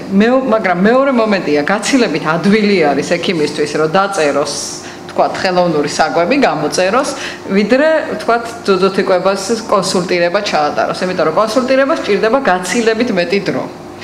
დამეთახმება ბატონი დიმიტრი, იქ ჭირდება სწავლება, იქ ჭირდება როგორ უნდა გააკეთოს, რანაირად, რა პრობლემისგან უნდა ავარიდოთ თავი, ანუ გარკვეული დრო სჭირდება. ამიტომ ხშირ შემთხვევაში ძალიან სამწუხაროა, მაგრამ უნდა ვაღიარო, რომ თქვათ სამედიცინო პერსონალი ცდილობს, რომ ცოტა ადვილად მოაგვაროს საკითხი. ანუ ძალიან მნიშვნელოვანია, რომ თავიდანვე დავიწყოს სწორად. პირველი, რომ ანტენატალურად დედა იყოს მზად იმისთვის, რომ მას უნდა თავისი შვილიც აჭამოს ძუძუ და ამაზე უნდა იზრუნოს ანტენატალურ მეთვალყურეობის დროს ექიმაც, მასმედიამაც და თვითონ რაღაც აზრი უნდა იყოს ესეთი ჩამოყალიბებული საზოგადოებაში თუ რამდენად ეს მნიშვნელოვანია. რა თქმა უნდა, ამას უნდა მიხედოს თქვათ მედიკოსების განათლებაც არის ძალიან მნიშვნელოვანი. ძალიან მნიშვნელოვანი არის ქვეყნის დამოკიდებულება და საერთოდ პოლიტიკის განსაზღვრა, იმიტომ რომ მე მაინც მინდა ვთქვა, რომ იყო პერიოდი, როდესაც განსაკუთრებული აქცენტი იყო გამახვილებული ძუძუთიკვებაზე. მე აუცილებლად უნდა ვთქვა, რომ 90-იან წლებში, როდესაც საქართველოში დაიწყო ძუძუთიკვების ხელშეწყობის პროგრამა და ამაზე ისევ მადლობა, ისევ გაეროს ბავშვთა ფონდს უნდა ვუთხრათ, იმიტომ რომ აი ეს პროგრამა რო დაიწყო საქართველოში პრაქტიკულად ძუძუთიკვება იყო დასული, აი არ ვიცი, ნოლამდე შეიძლება ვთქვათ, იმიტომ რომ სამშობიარო სახლიდანვე ყველა ბავშვს აბსოლუტურად ეწყებოდა ხელოვნური კვება და 6 თვემდე საერთოდ მხოლოდ ძუძუთიკვებაზე საერთოდ ლაპარაკი არ არსებობდა, ანუ ჩვენი ყველაზე საუკეთესო მაჩვენებელი ეს იყო, რომ 2 თვემდე თუ დედა კვებავდა რაღაცნაირად ვიღაცა ძუძუთი, ესეც იყო რაღაც გმირობის ტოლფასად თითქოს შეფასებული. მაგრამ აი როგორც კი სახელმწიფომ დააყენა თავის პრიორიტეტად ძუძუთიკვების ხელშეწყობა, როგორც კი ამ მიმართულებით დაიწყო გარკვეული ქმედებები, ეს იყო განათლება, ეს იყო მასმედიის საშუალებები, ეს იყო უამრავი ლიტერატურა, რომელსაც თქვათ მოსახლეობა ბროშურების სახით თუ ბუკლეტების სახით, რომელსაც მოსახლეობა იღებდა. ეს იყო ბავშვისადმი კეთილგანწყობილი საავადმყოფოს ტიტულის დამკვიდრება, რომელიც მოითხოვდა, რომ სამშობიარო სახლს რაღაც გარკვეული პრინციპები დაეცვა, ხელოვნური საკვები რომ არ შეტანილიყო ასეთ სამშობიარო სახლში, ხო? და რა თქმა უნდა, ეს არის კანონის დაცვა. ძალიან მნიშვნელოვანია, ძალიან აგრესიული მარკეტინგია. მე თვითონ წავაწყდი ახლა, იმიტომ რომ მქონდა რაღაცა გადაცემა ტელევიზიით, წამოქაფებაზე და რაღაც ღებინებაზე და ვნახე შემდეგ უბრალოდ დამირეკეს და მითხეს, რომ Facebook-ზე ამ თქვათ ამონარიც ედო ხელოვნური საკვების რეკლამა, ანუ ესე დაიდო და იქ იყო ხელოვნური საკვების რეკლამა. მე ვნახე, რომ ანალოგიური განხორციელდა სხვა ექიმებზე, ანუ იყო თქვათ საუბარი სხვა თემაზე, მაგრამ შემდეგ ხელოვნური საკვების რეკლამა, რომელიც დაიდო როგორც რეკლამა. უკვე აგრესიული მარკეტინგია, უკვე კანონის დარღვევა არის ერთმნიშვნელოვნად. ახლა ვლაპარაკობ იმაზე, რომ საკვები ხელოვნური არის სამშობიარო სახლში, როდესაც ეს არის აბსოლუტურად პროვოცირებული, უამრავი სხვა საშუალებები და რა თქმა უნდა, აი კანონის დაცვაც ძალიან მნიშვნელოვანი კანონი არის, რომელიც საქართველოში ჩვენ მივიღეთ, მაგრამ სამწუხაროდ კანონი აი დარჩა ერთადერთი, რაც მართლა განხორციელდა და ძალიან მნიშვნელოვანია, ეს არის მასმედიაში არ ხდება ქალის რძის შემცვლელების ესეთი რეკლამირება, რაც ძალიან მნიშვნელოვანია, რა თქმა უნდა, მაგრამ სხვა წესებიც და სხვა ხერხებიც, რა თქმა უნდა, რაც უკვე შეიცვალა და სხვა ხერხებს იყენებენ, ამასაც რაღაცა ყურადღება ალბათ ამაზეც უნდა გავამახვილოთ. ბატონები, მე თქვენ რო ვთქვათ ორი სიტყვა ზოზუთიკობის ხელშეწყობაზე არ შეიძლება. ეს ერთად ავიარეთ ეს და ალბათ მაიკომ და იმ ჯგუფმა, რომელიც იყო კლარიტასი და უდიდესი როლი შეასრულა მაგან აი ამ ზოზუთიკების დანერგვაში ქვეყანაში. მე შემიძლია ვთქვა, რომ და სიამაყითაც ვიტყვი, რომ მე ვარ ერთ-ერთი პირველი პიონერი, რომელმაც დაიწყო საქართველოში დედისა და ბავშვის ერთად ყოფნა პალატაში, რაც ადრე საბჭოთა პერიოდში წარმოუდგენელი იყო. უნდა განსაზღვრულ დროებში მieყვანათ დედასთან ბავშვი და ასე შემდეგ. ეს რა თქმა უნდა თავისთავად ანგრევდა იმ ძირეულ პრინციპებს, რასაც ზოზუთიკების პრინციპები ქვია. მოდით, ქალბატონ მაიკომ და თაგომა ძალიან ბევრი ლაპარაკა ამის შესახებ. უბრალოდ პრობლემებს შევეხები, აღარ მინდა ამაზე კარგია, რა თქმა უნდა კარგია, ცალსახად კარგია, მაგაზე აღარ ვილაპარაკებ. თავარი პრობლემა, რაც მე აი ამ ხნის განმავლობაში თითქმის 20 წელიწადია უკვე რაც ეს პროგრამა მუშაობს, 93-14 წლიდან დავიწყეთ, მაიკო, ხო? და ამ ხნის განმავლობაში გამოცდილებას დაგროვდა, ამ ხნის განმავლობაში ბევრი მტკივნეული დღეებიც გქონია და ბევრი უსიამოვნო შემოხლაც როგორც ჩვენ კოლეგებთან, ასევე ჩვენს პაციენტების მშობლებთან და საბოლოო რა თქმა უნდა პოზიციებს ავთმობდით და იმედია რომ დღეს საკმაოდ მაღალ ციფრებზე ვართ გასული. ძალიან ბევრ სამშობლოში სადაც არ აკმაყოფილებდნენ უბრალოდ აი ამ პირობებს, არც კი უყურებდნენ ამ ელემენტარული პირობების განხორციელებას. დღეს უკვე სტანდარტულია, დღეს უკვე მიღებულია და სირცხვილიც გია რომ არ ხორციელდებოდეს ეს სტანდარტები საქართველოში, რაც უკვე ამ ზოზუთიკების პრინციპებს შეეხება. ყველაზე მთავარი აქ ითქვა და ეს წითელ ზოლად გასდევს ჩვენს საქმიანობას. მოდით მე სხვა სიტყვას განათლება, უმეცრება. განათლება ასაჭიროა, მაგრამ ჩვენ ტოტალურ უმეცრებას ავართ სამწუხაროდ. როგორც მოსახლეობის თვალსაზრისით, ასევე მაპატიო და ჩვენივე კოლეგებთან დამოკიდებული. მე უმეცრება არ ვამოფ იმას, რომ უწიგნურია და არცა. ჩვენივრად იცის ბევრმა, რომ ეს გასაკეთებელია, მაგრამ სხვადასხვა მიზეზისა გამო არ აკეთებენ. ერთ-ერთი მიზეზი ეს არის ფინანსური დაინტერესება, რომელსაც აგრესიული მარკეტინგი ახორციელებს და მე რა თქმა უნდა ამ ცდუნებას მე გაუძელი და მადლობა ღმერთს რომ აქვს მაგის ნებისყოფა. არაერთხელ მოსულან პაკეტით ამ წარმომადგენლები და როდესაც გაქვს ხელფასი შეიძლება 300-400 ლარი და 10 ჯერ მეც გსთავაზობენ, ძნელია ასეთ ცდუნებას გაუძლო, მაგრამ გაუძელ. და არ გამიკეთები არასოდეს ის რომ იმ ბავშვის ინტერესების სანაცვლოდ დამეყენებინა ჩემი შვილების და ჩემი ოჯახის ინტერესები და თუნდაც ჩემი ინტერესები წინ. ეს ერთი და დღესაც მუშაობს, მინდა იცოდეთ ეგ. მეორე, ქალბატონ მაიკომ რაც თქვა, თვითონ მედპერსონალის განათლების დაბალი დონე ამ თვალსაზრისით მიიღოს, მაგრამ ის ნიუანსების, იმ პრობლემების ცოდნის და უნარჩვევებს არ ფლობდეს, რაც საჭიროა აი ამ პროგრამის განხორციელებისათვის. ეს იმიტომ რომ საკმაოდ შრომატემადია, საკმაოდ მძიმეა ამასთან ურთიერთობა და მარტივად წყდება რა, კაი გააკეთე ხელოვნური საკვები და დამთავრდა. ბავშვი წყნარად არის, დედა წყნარად არის, იმიტომ რომ ბავშვი არტირის. უბრალოდ იცით რა, აი ახლო იმ წუთას გადაწყვეტილი თითქოს პრობლემით ვერ წარმოუდგენიათ მომავალში რა მძიმე პრობლემების წინაშე დგებიან. და ამის შესახებ სამწუხაროდ ნაკლებს ლაპარაკობენ, ნაკლებს უხსნიან. კიდევ რა თქმა უნდა, ახლა მოსახლეობის იმას, წარმოუდგენელი რამ არის, იცით, საბჭოთა კავშირის პერიოდში ეს თითქოს დაკანონებული ფორმა იყო ძუძუთი კვების ისეთი პრინციპების განხორციელება, პრინციპებს მე ბრჭყალებში ვამბობ, როგორიც იყო საათობრივი კვება და საკმაოდ მედდებსაც კი ხსნიდნენ და აგდებდნენ. დედები ფულს უხდიდნენ მედდას, რომ ბავშვი რომ იტირებდა, მაშინ მieყვანა ძუძუზე დედასთან. აკრძალული იყო კანონით, არა 3 საათზე, 6 საათზე ზარს დარეკავდნენ. თუ გახსოვთ ახლა ეგეთი რამე ან გაგიგიათ ახალგაზრდა მშობლებს შეიძლება არ ახსოვთ, მაგრამ ზარს დარეკავდნენ და ამ უზარმაზარი იმითი კატალკა ხო რაღაცით გამოიყვანდნენ გოჭებივით ჩაწყობილ ბავშვებს ყველ ის არანორმალი მიიყვანდნენ 5 წელს დაუტოვებდნენ გამოართვენ ეს იყო არანორმალური ყველაფერი გამიგე და იცით რა ეს ნუ გაგიკვირდება დღევანდელი და მეც არ მეკვირს ეს ვინ ეს სტერეოტიპები ძნელად იმსხვრევა შერჩენილია მე სრული ამ სიტყვის მნიშვნელობით სერიოზული პრობლემები მქონია მშობლებთან რომ როგორ ადრე 3 საათში ერთხელ ეხლა ესე ეხლა არქნათ ესე არ შეიძლება ეს გააფუჭებს ყველაფერს ძალიან ძნელია ამ სტერეოტიპების დამსხვრევა გამიგეთ აქედან გამომდინარე მე ვერ ვიტყვი რომ მასმედია დაუშვათ ან ეს იქნება ელექტრონული თუ ბეჭდვითი მასმედია რაიმე აქტიურ როლს თამაშობდეს აი ამ პრობლემის რაღაც ეპიზოდურად გაკრავს სადღაც ეპიზოდურად გამოჩნდება მაგრამ აქტიური პროპაგანდა ამაზე სამწუხაროდ არ არის გაბატონო მაიამ ძანა რომ განათლებაზე არის ძალიან დიდი მალნუტრიციას არასწორ კვებას განათლებისკენ მივყავართ ხო და ერთ-ერთი კვლევა რომელიც 2012 წელს ჩატარდა საქართველოში ძალიან დიდი რაოდენობით 170-მდე სკოლა გამოიკითხა სტუდენტები, მშობლები, მასწავლებლები აღმოჩნდა რომ წარმოიდგინეთ 40% სკოლის მოსწავლეების მე-9-10 კლასში ბატონო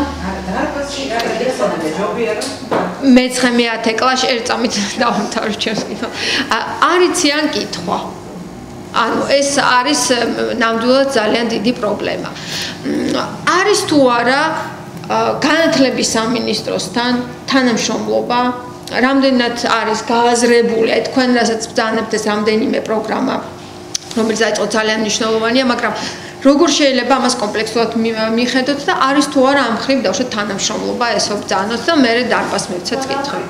აუ კრიფოთ კითხვები? კარგით. კი ბატონო. ძანეთ.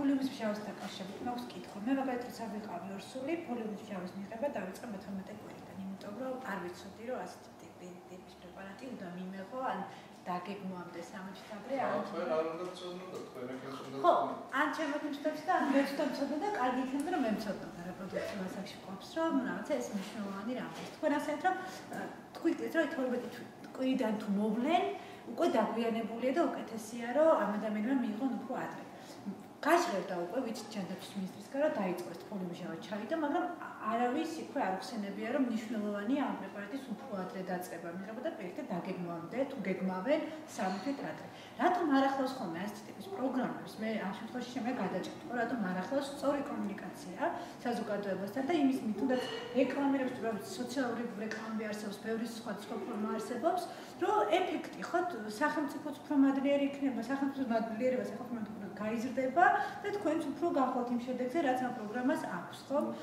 ნამდვილად არ ყოფილა ეს მე სჭირდა სვამს თუ არა მწვავეთ ამ საკითხს რომ ინფორმაციის სწორ მიწოდებას და რაღაცნაირად გავრცელების მასშტაბების გავრცელების მასშტაბი იყოს დიდი ხო რაღაცა ჩაგეტილი არის რაღაც წრეებში აქვს გადამწყვეტი მნიშვნელობა ასეთი პროგრამების ეფექტურობისთვის ყურადღება უნდა მიაქციოთ იმას რომ აქ არის საუბარი კონკრეტულად პროგრამაზე პროგრამას აქვს თავისი ჩარჩოები და თავისი მიმდინარეობა.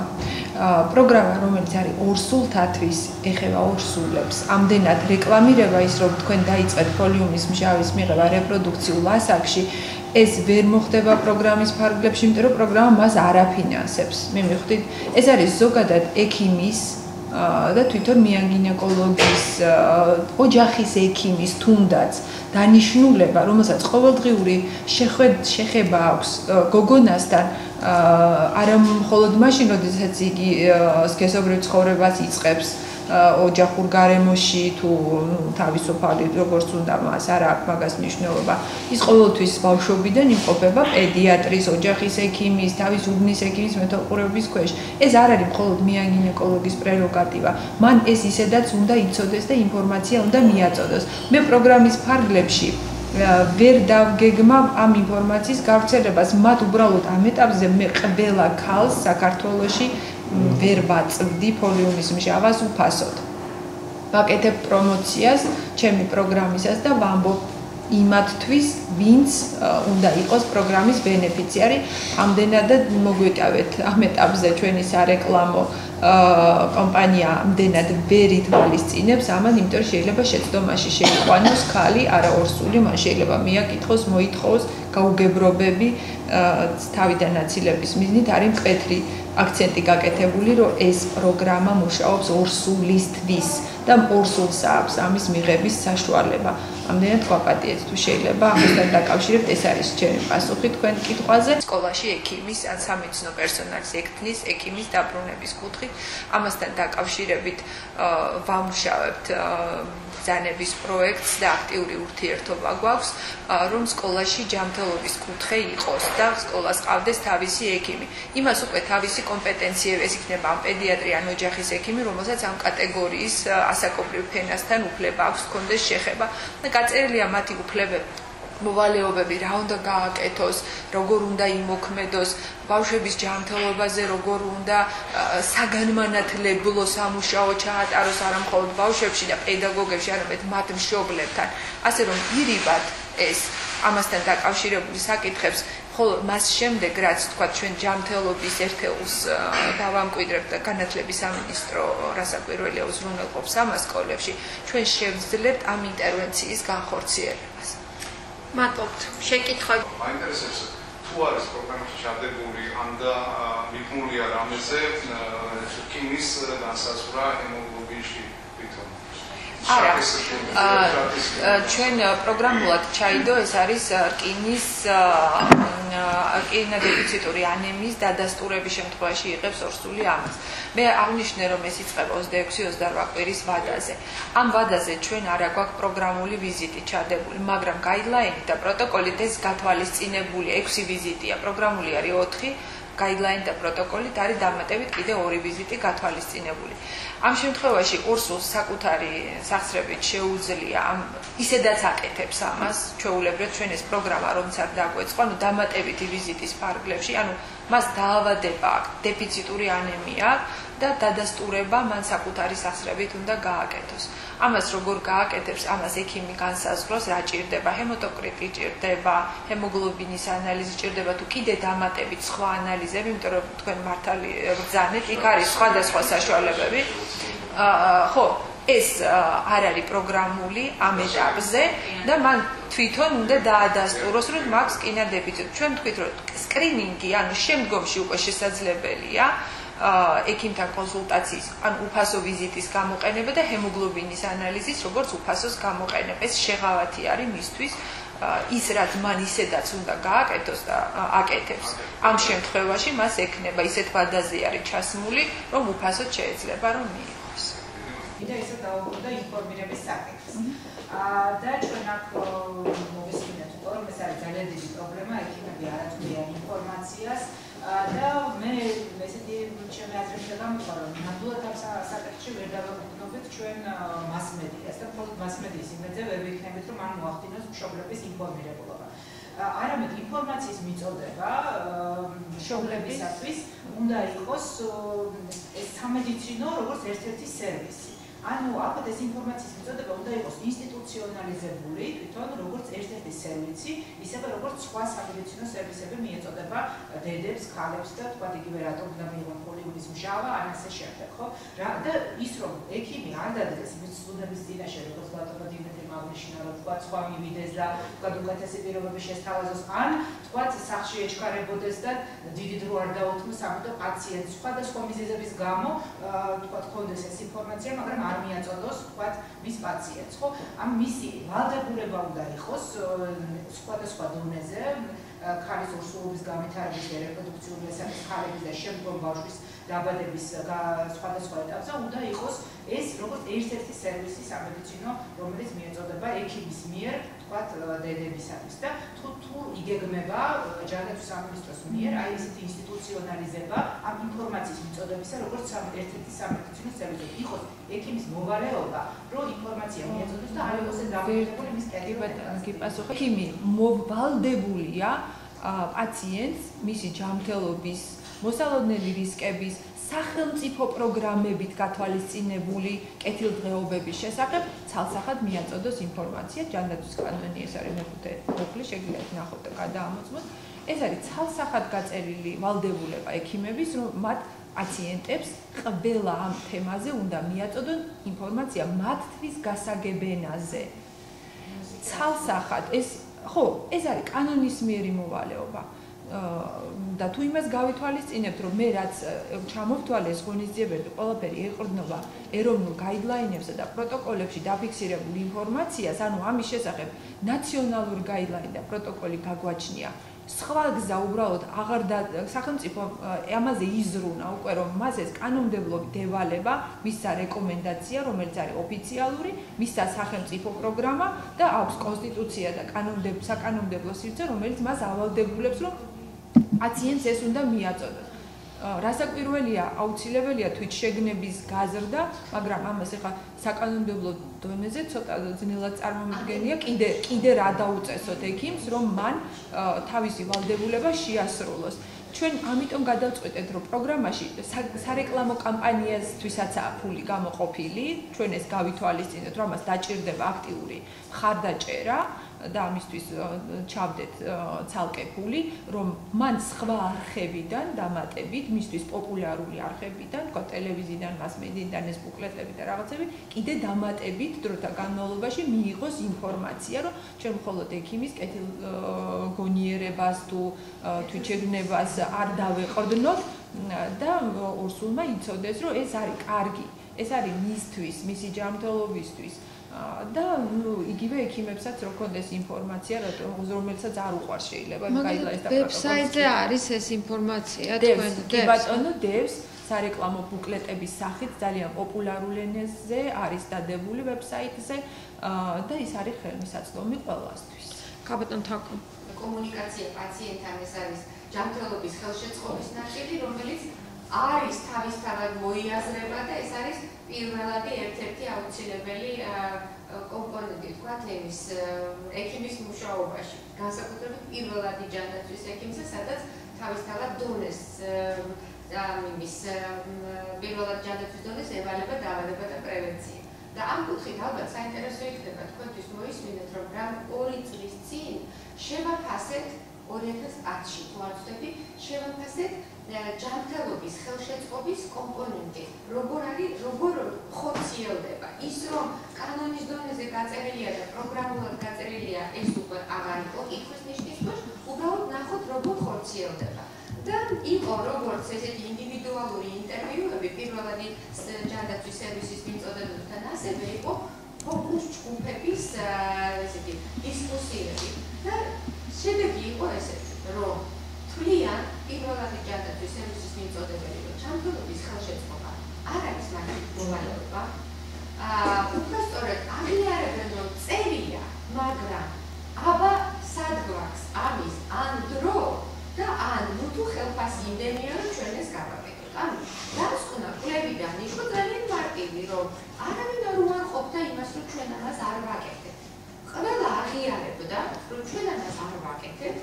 აღიარებდნენ იმასაც, რომ ეს სადღაც კი წერია, მაგრამ ეს არ არის რეალური, რომ სისტემა მოელოდეს მათგან, რომ მათ ეს უნდა შეასრულონ. აი ესეთი დასკვნა გამოვიდა აი ამ კვლევიდან, სადაც საკმაოდ წარმომადგენლობითი კვლევა იყო პირველადი ჯანდაცვის სერვისის მიმწოდებლების. და საუბრობენ, რომ შეკითხვა იყო მე შემდგომ ესეთი ისმებოდა ჯგუფებში შეკითხვის სახით, რომ აი რას გვთავაზობთ იმისთვის, რომ მოსახლეობასთან სწორი კომუნიკაცია იყოს. შემოთავაზებულიც კი იყო ცალკე დამატებითი კადრი, რომელიც იქნებოდა ასეთი ჯანმრთელობის ხელშემწყობი, რომელიც მოახდენდა მოსახლეობასთან ან ჯანმრთელობასთან დაკავშირებული საკითხების კომუნიკაციას. ძალიან ალტერნატივად შეიძლება მოითარგმნოს იმაში, რომ თვითონ აი ამ პირველადი ჯანდაცვის სერვისის მიმწოდებლების ხარისხს ალბათ არ ვაფასებთ. არ ვაფასებთ და ამის მონიტორინგიც არ ხდება შესაბამისად აი მივედით იქამდე რომ ისინი პასუხობენ რომ ეს არ არის ჩვენი მოვალე. რასაკ მე არ ვიცი რა ხელფასი ეყოფა და მოდი მაშინ მაღალანაზღაურებადი ექიმების აზრით გამოვიკითხოთ დაწუნებული ვარ დაახლოებით იგივე პასუხს მივიღებ. ეს არ არის სწორი პრობლემა ეგ. ხო, დიახ, დროის პრობლემა, იმიტომ რომ ძალიან დატვირთულები იქნებიან. ახლა მე წინა ცხოვრებაში ექიმი ვიყავი, ხო და მე ან გინეკოლოგი და სამშობიარ ზავში მუშაობდი და არ არის უცხო სხვათა შორის ეს რაღაცები უბრალოდ არ მახსოვს, როდესმე დრო დამანებოდა ჩემი პაციენტისთვის, რომ იგივე ძუძუთიკვების სიკეთებზე მესაუბრა და რაღაცა ამდაგვარი ახსნა განმარტებები გამეკეთებინა. ამიტომ და ხელფასი მქონდა 20 ლარი, როგორც მაქვს ძალიან ცოტა. ვერ დავეთანხმები, უბრალოდ არ შემიძლია აღვიქვა ეს მათი მხრიდან დადებით პოზიცია. ნუ პირველადი ჯანდაცვის ექიმებზე ზრუნვა ჩვენ დავიწყეთ იმითი, რომ სოფლის ექიმების ხელფასები 30%-ით გავზარდეთ, უფასოდ გადავცემთ დოკუმენტაციას, მედიკამენტებს ჩაანთას გადავცემთ, შეწყიდული ადამიანს ადარი და გავაკეთებთ, რომ რაღაცა გაუმჯობესდეს მათი პირობები და ნახავ როგორ ეს პირდაპირ პროპორციულად იმოქმედებს თუ არა მათ ჯანდაცვის შეწყობაზე, რაც უპირველესი მოვალეობა დავიწყოთ აქედან. ანუ ძალიან მინიმალური დანახარჯით მათ შეუძლია ძალიან დიდი საქმე გააკეთონ და ამისთვის ვფიქრობ, რამე ესეთი მნიშვნელოვანი და სერიოზული ღონისძიება არ არის საჭირო.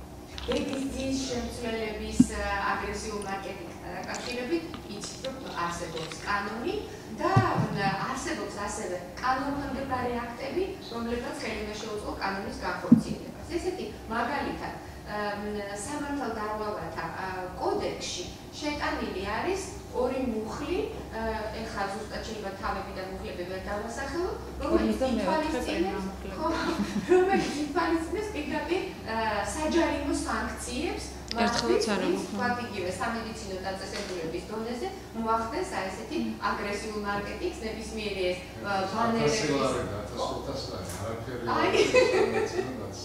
ხო, აი ეს არის მაქსიმუმი, არის. წელში 3 ჯერ გადაიხდეს ამათას და 10 ჯერმე წაიღებს. ხო, აი ესა და მეორე ამ ყველაფრის კონტროლისთვის და მონიტორინგისთვის, ასე ვთქვათ, დაწესებული იყო სპეციალური ჯგუფი და კომიტეტი ჯანდაცვის სამინისტროს დონეზე. ეს კომიტეტი მაშინ ხელმოწერაც ვნახე, მინისტრი იყო მაშინ ბატონი ათანასე ჯორბენაძე, ანუ იმდროინდელი კომიტეტი იყო და კომიტეტის შემადგენლობას რო გადავხედეთ, 10 ადამიანი დღეს ის სამინისტროში არ არსებობს. ანუ ფაქტიურად გამოვიდა, რომ კანონის განხორციელებაზე მეთვალყურეობა უნდა განახორციელოს ჯგუფმა, რომელიც აღარ არსებობს საერთოდ. გავიშალეთ პროფესიონალებს. იცით, ის შექმნილი კომიტეტი იყო, შექმნილი ჯგუფი იყო სპეციალურად აი ამის მონიტორინგისთვის. ამიტომ არ არის თქვათ საუბარი, რომ იგივე ისეთ ჯგუფზე თავიდან შეიქმნას, იმიტომ რომ ჯანდაცვის სამინისტროში შექმნილი არის ეხლა დედათა და ბავშვთა კომიტეტი ჯგუფი და არ ვიცი, უბრალოდ რაღაც გარკვეული ფიქრი მიმართულებით, რომ ამ ყველაფერზე, ამ ყველაფრის მონიტორინგი ხდებოდეს, ასე ვთქვათ, რამდენად ხორციელდება თუნდაც აი კანონის სამშობიაროს მეც არ მაქვს სამწუხაროდ ამ თემაზე ინფორმაცია და ვერ გიპასუხებ, უბრალოდ მოვიკითხავ ნამდვილად ამ თემას. ძალიან საგულისხმო იყო ბაბძანეთ. ეს გადაცემასთან დაკავშირებით უნივერსიტეტიკა უსახელოს ექიმა უნდა იცოდეს და მენცოდნოდა. აბსოლუტურად მართლაც პირველ რიგში რა თქმა უნდა ექიმა უნდა იცოდეს, როდის უნდა მიცოს ესეთის მედიკამენტის პოლიმორფია იქნება სხვა ინფორმაციისთვის ექიმი მეგეთით რატომ არის პრაქტიკაში ეს იმიტომ რომ მეორე მხრიდან არის სამწაბედერო ეს ამოვიდა ახალგაზრდა თაობა რომელიც ინფორმირებულია ბევრს კითხულობს ექიმს უკვე თხოვს კითხვებს უსვავს და აიძულებს რომ ამ ინფორმაცია მიაწოდოს ეს ტენდენცია უკვე არის და მისასალმებელია და კიდევ ერთხელ მოსახლეობის უმეცრების გამო რომ ექიმი წარაქტირებს ეს ექიმის აი სინდის კეთი მშობილი ადამიანის კეთილსინდისკეთი ადამიანი ამას აგებს. მე პირველად ჯანდაცვის ბოლთანობას დამოკიდებულება და მე ვხედავ იქ ექიმებს, გარკვეული ექიმები, ყველას ერთნაირი ხელფასი ეხმარა. ერთი რამდენ დროს ხარჯავს პაციენტთან? მეორე 14 წუთს. ეს ინდივიდუალური კეთილსინდისიერებაა. კანონი ვერ დამირეკულებს რა. ერთერს ვერ დამირეკულებს. სამეცნიერო დაწესებულებაც უნდა იყოს დაინტერესებული, როდესაც პრეტენზია აქვს ხარისხზე. საკუთრებელია ეს უნდა დაინტერესებული იყოს მისი ექიმის ყველა ქმედებაზე, ეთიკური, რა ვიცი, სამედიცინო და ყველაფერი შედის ამაში, ეს კომპლექსური საკითხია და არ შეიძლება ცალსახად ერთ ჭრილში განხილვა. დარწმუნებული ვარ, მოსახლეობის სანიტარული განათლების დონე აიწევს, აი ეს ავტომატურად დარეგულირდება. იმდენ შეკითხვას დაუსვავს ექიმს, რომ ექიმი იძულებული ანდაბადობად ის მიხვდება და ამ ექიმთან აღარ უნდა მოვიდეს და დაამთავრებს. ერთ კომენტარს გავაკეთებ თუ შეიძლება, უბრალოდ ახლა გამახსენდა, ესე იგი იაპონიის მაგალითი მინდა ვთქვა, როდესაც ძალიან გამიკვირდა კოლეგას ვესაუბრებოდი და მითხრა, რომ უბანზე, რომელსაც რომელ ექიმსაც, ანუ უბანი მიმაგრებული და ექიმს პირველ აჯანდაცვაში აქვს გაცილებით მაღალი ანაზღაურება ვიღაც მეორე უბანთან შედარებით, სადაც ავადობა არის გაცილებით ნაკლები და მე რომ გამიკვირდა, რომ ეს მეც მუშაობს, მეთქი ავადობა იქ მეტია და ესე იგი დატვირთვა ამ ექიმზე მეტია, მითხრა არა, ის მუშაობს, მეც მან იმსე იმუშავა, რომ ავადობა ამ უბანზე გაცილებით შეამცირა, ამიტომ მისი ანაზღაურება ამაზე არის დამოკიდებული. შესაძლოა ეს იყოს საინტერესო დავუშვათ პოლიტიკის განსაზღვრება. თუ გაქვთ ქაბატო მარინასთან კიდე შეკითხვები, ვისარგებლოთ და გავუშვათ, იმიტომ ძალიან ეჩქარება. ძალიან დიდი მადლობა. დიდი მადლობა. გავაგრძელოთ ჩვენი შეხვედრა, თუ გექნებათ შეკითხვები ქაბატო. კი ბატონო. მე სიცოცხლე საქართველოში მე საფრთხეებზე ვიცნობ და ძალიან ვსწავლობ. არავინ არც მოსულობის დროს და არც სამშობლოში არავინ არ უსმის. დედას რა როგორ გამოგვაქვს ეს რომ ეს პროგრამა არ არის. ის ხმობრივს გამოცდილება როგორია? აი ამ კუთხით თუ არსებობს სტატისტიკურ მაჩვენებელი, რამდენად ხდება მიზეზი კერძის გართულება, ის რომ შემდგომ აღარ აღზევს დედაბალოთეს და არის თუ არის პრობლემა რაღაც პოლიტიკის მნიშვნელოვანი რომ ამ კუთხით პედიატრებმა რაღაც ერთხელ დახმარება გაუწიონ დედებს.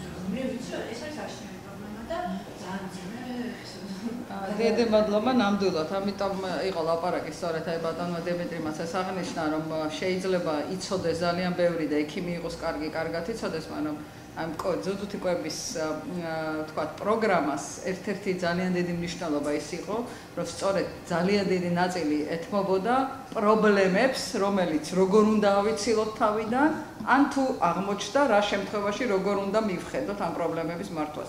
თუ ჩვენ შევხედავთ სტატისტიკას, ესეთი სტატისტიკა, რომ ზუსტად რა არის უარისქმის მიზეზი, თქვათ აი უკანასკნელი წლების არ მინახია, მაგრამ თქვათ აი 2000 წლამდე იყო პირველ რიგში ეს არის უბრალოდ იყო დედის განწყობა, მეორე ადგილზე იყო ქალის სამსახურებრივი, ანუ რომ მე ვერ ვანებებ თავს სამსახურს, ანუ მისი გადაწყვეტილება, რომ ეს ძალიან უძნელდება სამსახურიდან გამომდინარე, ეს მე მსოფლიოს საუბრობ.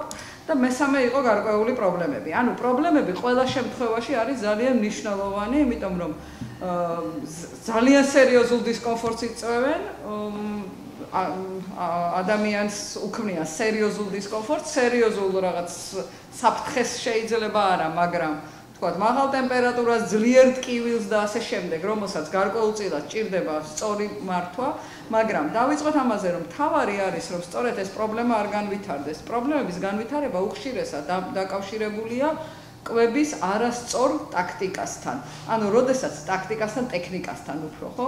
როდესაც ჩვენ არასწორად ვიწყებთ და რაღაცებს არასწორად ვახორციელებთ. აი, თუ ჩვენ ჩავერევით პირველ ეტაპზე და ამ შემთხვევაში ყველაზე დიდი მნიშვნელობა ენიჭება სამშობიარო სახლს. ერთმნიშვნელოვნად, იმიტომ რომ სამშობიარო სახლი თქვათ ანტენატალურად გასაგებია მოდის ქალი, გავანათლებ და ჩემი განათლება მინიმუმით შემოიფარგლებ ამ დროს, რომ მას მივაღებინო გადაწყვეტილება, რომ გადაწყვეტილება აი როგორც თქვენ გქონდა. მაგრამ სამშობიარო სახლში დედა, რომელიც 2 დღე მაინც, ხო, 3 დღე მაინც არის, მინიმუმ 2 დღე არის სამშობიარო სახლში. არის პრაქტიკულად მზად, რომ ყველაფერი, ყველანაირად ყველა ინფორმაცია მიიღოს ბავშვის მოვლასთან დაკავშირებით, ბავშვის კვებასთან დაკავშირებით.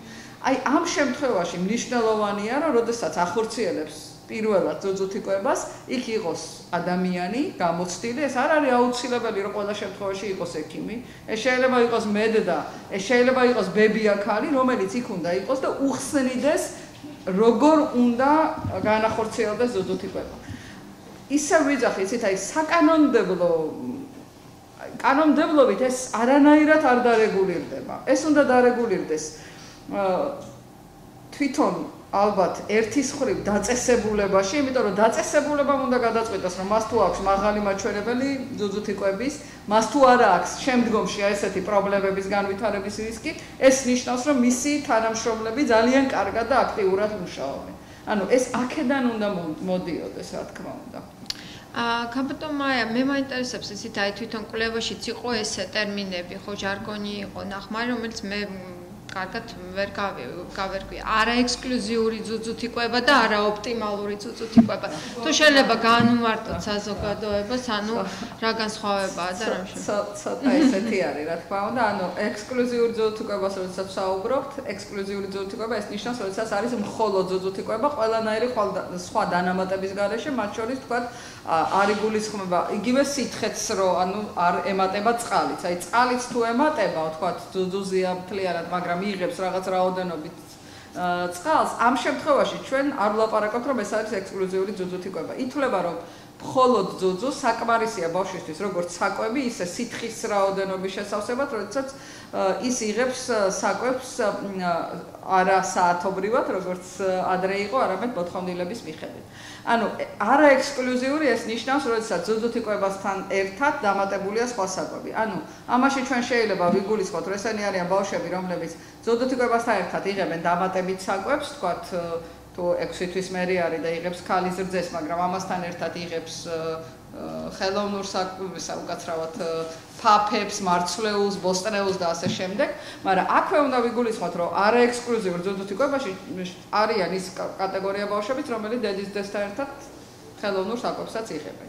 ანუ პირველ თვის განმავლობაში, პირველი 6 თვე მაინც ემატებათ რაღაცა სხვა საკვები. მეორე, რაც შეეხება ოპტიმალურ ძუძუთი კვებას, ეს არის საერთოდ რიგი პრინციპები, რომლის გაერთიანებაში ჩვენ გულისხმობთ დაერქვა ესე ოპტიმალური ძუძუთი კვება. რა პრინციპებია ეს? ძუძუთი კვების ადრეული დაწყება, ანუ სამშობიარო სახლში პირველი 1 საათის განმავლობაში, ადრეული დასაწყისი, რასაც ძალიან დიდი მნიშვნელობა აქვს.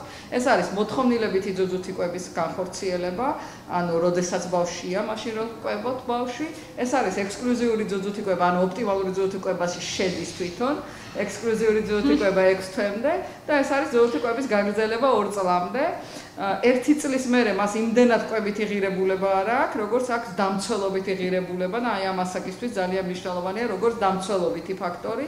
ეს არის ძირითადად აი ეს 4 წესი, აი ამ 4 წესის რაღაც ერთობლიობას განვიხილავთ ჩვენ როგორც ოპტიმალურ ძუძუთი კვებას. როგორც ჩანს, მაინც კომუნიკაცია ძალიან მნიშვნელოვანია და ახსნა ადამიანებისთვის ესე იგი რას ნიშნავს და როგორ არის განმარტებები არსებობა.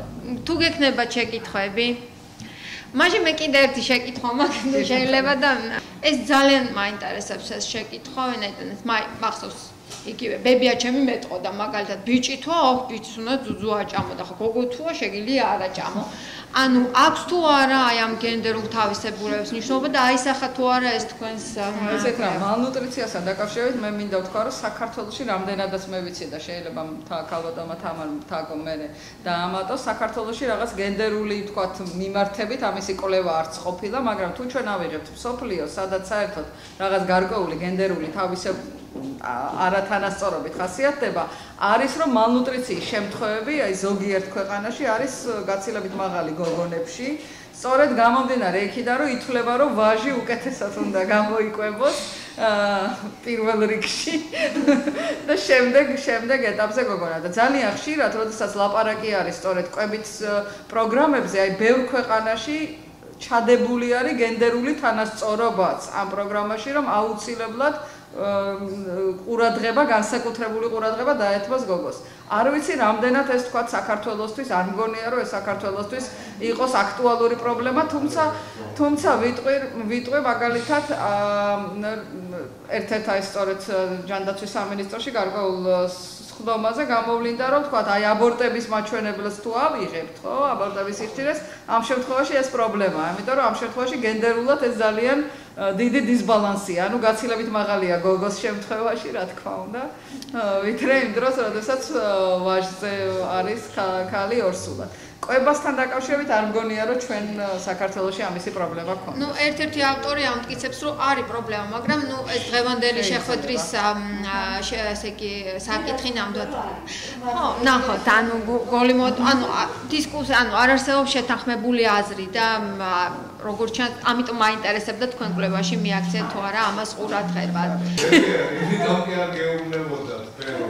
გოგოროა, იმიტომ არ აჭამოთ. აქ სხვა არა, ბიოლოგიურად უფრო გამძლეა დედრობის ეს. მას გადარჩენის მეტი შანსი აქვს. ბიჭი მოხდება. შესაძლოა, ბატონო. მე ვფიქრობ, მაინც სხვა ამოძრავებდა ბებიაჩემს, მაგრამ კარგით. იმაზე ლაპარაკი რომ აი მალნუტრიციით ახალშობილობის ასაკში გოგონა უფრო მეტი ხდება თუ ბავშვი ესეთი სტატისტიკა მე არ არა, როგორ არა, ამას ითვლიან 5 წლამდე ასაკში არის ანუ 5 წლამდე არის 5 წლამდე და არის წლამდე ესა დაღუპული ბავშვი. და თვალში დავუყურებდნენ. იმიტომ რომ დაეზოდათ საკვები ბიჭების. არა, არის რაღაც არის, მაგრამ ჩვენთან არ უნდა იცოდე. ნეონატ მენახსენეთ ახალშობილობის პერიოდი, მე მაგაზე ვაპარაკე 5 წლამდე არა. იცით რა, ახალშობილობაც წლამდე ასაკის, არ ვიცი, მალნუტრიცია არ ვიცი. ამიტომ ვიკითხე. ძალიან საინტერესო ამემართებითაც თუ კვლევა გაკეთდება და ვნახავთ. შესაძლებელია. გაცილებით მაღალი არის ამბობიც ესეთ სქესში, ვიდრე გენდერულად ეს. იცით რა არის ბატონ დიმიტრი? ხო, არ ვიცი კვებასთან. ბატონ დიმიტრი, ანუ ცნობილია რომ იმიტომ რომ გოგონები უფრო ბიოლოგიურად ყოჩაღები არიან და გამძლეები, ამიტომ წლამდე და ადრეუნდან უფრო მეტი ბიჭი იღუპება, მაგრამ იმ ქვეყნებში ცოტა მეტი ბიჭი იპატება და უფრო მეტიც იღუპება, მაგრამ როდესაც აკვირდებიან რიგ ქვეყნებში აი ამ სიკვდილობის შეფარდებას დაუშვათ 1 წლამდე ასაკში, იმ ქვეყნებში სადაც გოგონა უფრო მეტი კვდება ვიდრე ბიჭი, ამას ძალიან ესეთი დიდ ყურადღებას აქცევენ სწორედ იმიტომ რომ ბუნება პირიქით იმაშობა და საქართველოში არსებობს მოსაზრება, რომელსაც რიგი ავტორები ემხრობიან და რიგი არ ემხრობა, რომ ამას ადგილი აქვს. მე მაინტერესებდა უბრალოდ ნუტი ხო, აი ეს ვილაპარაკოთ იმაზე, რაც ამიტომ დავსვი შეკითხვა საკითხი.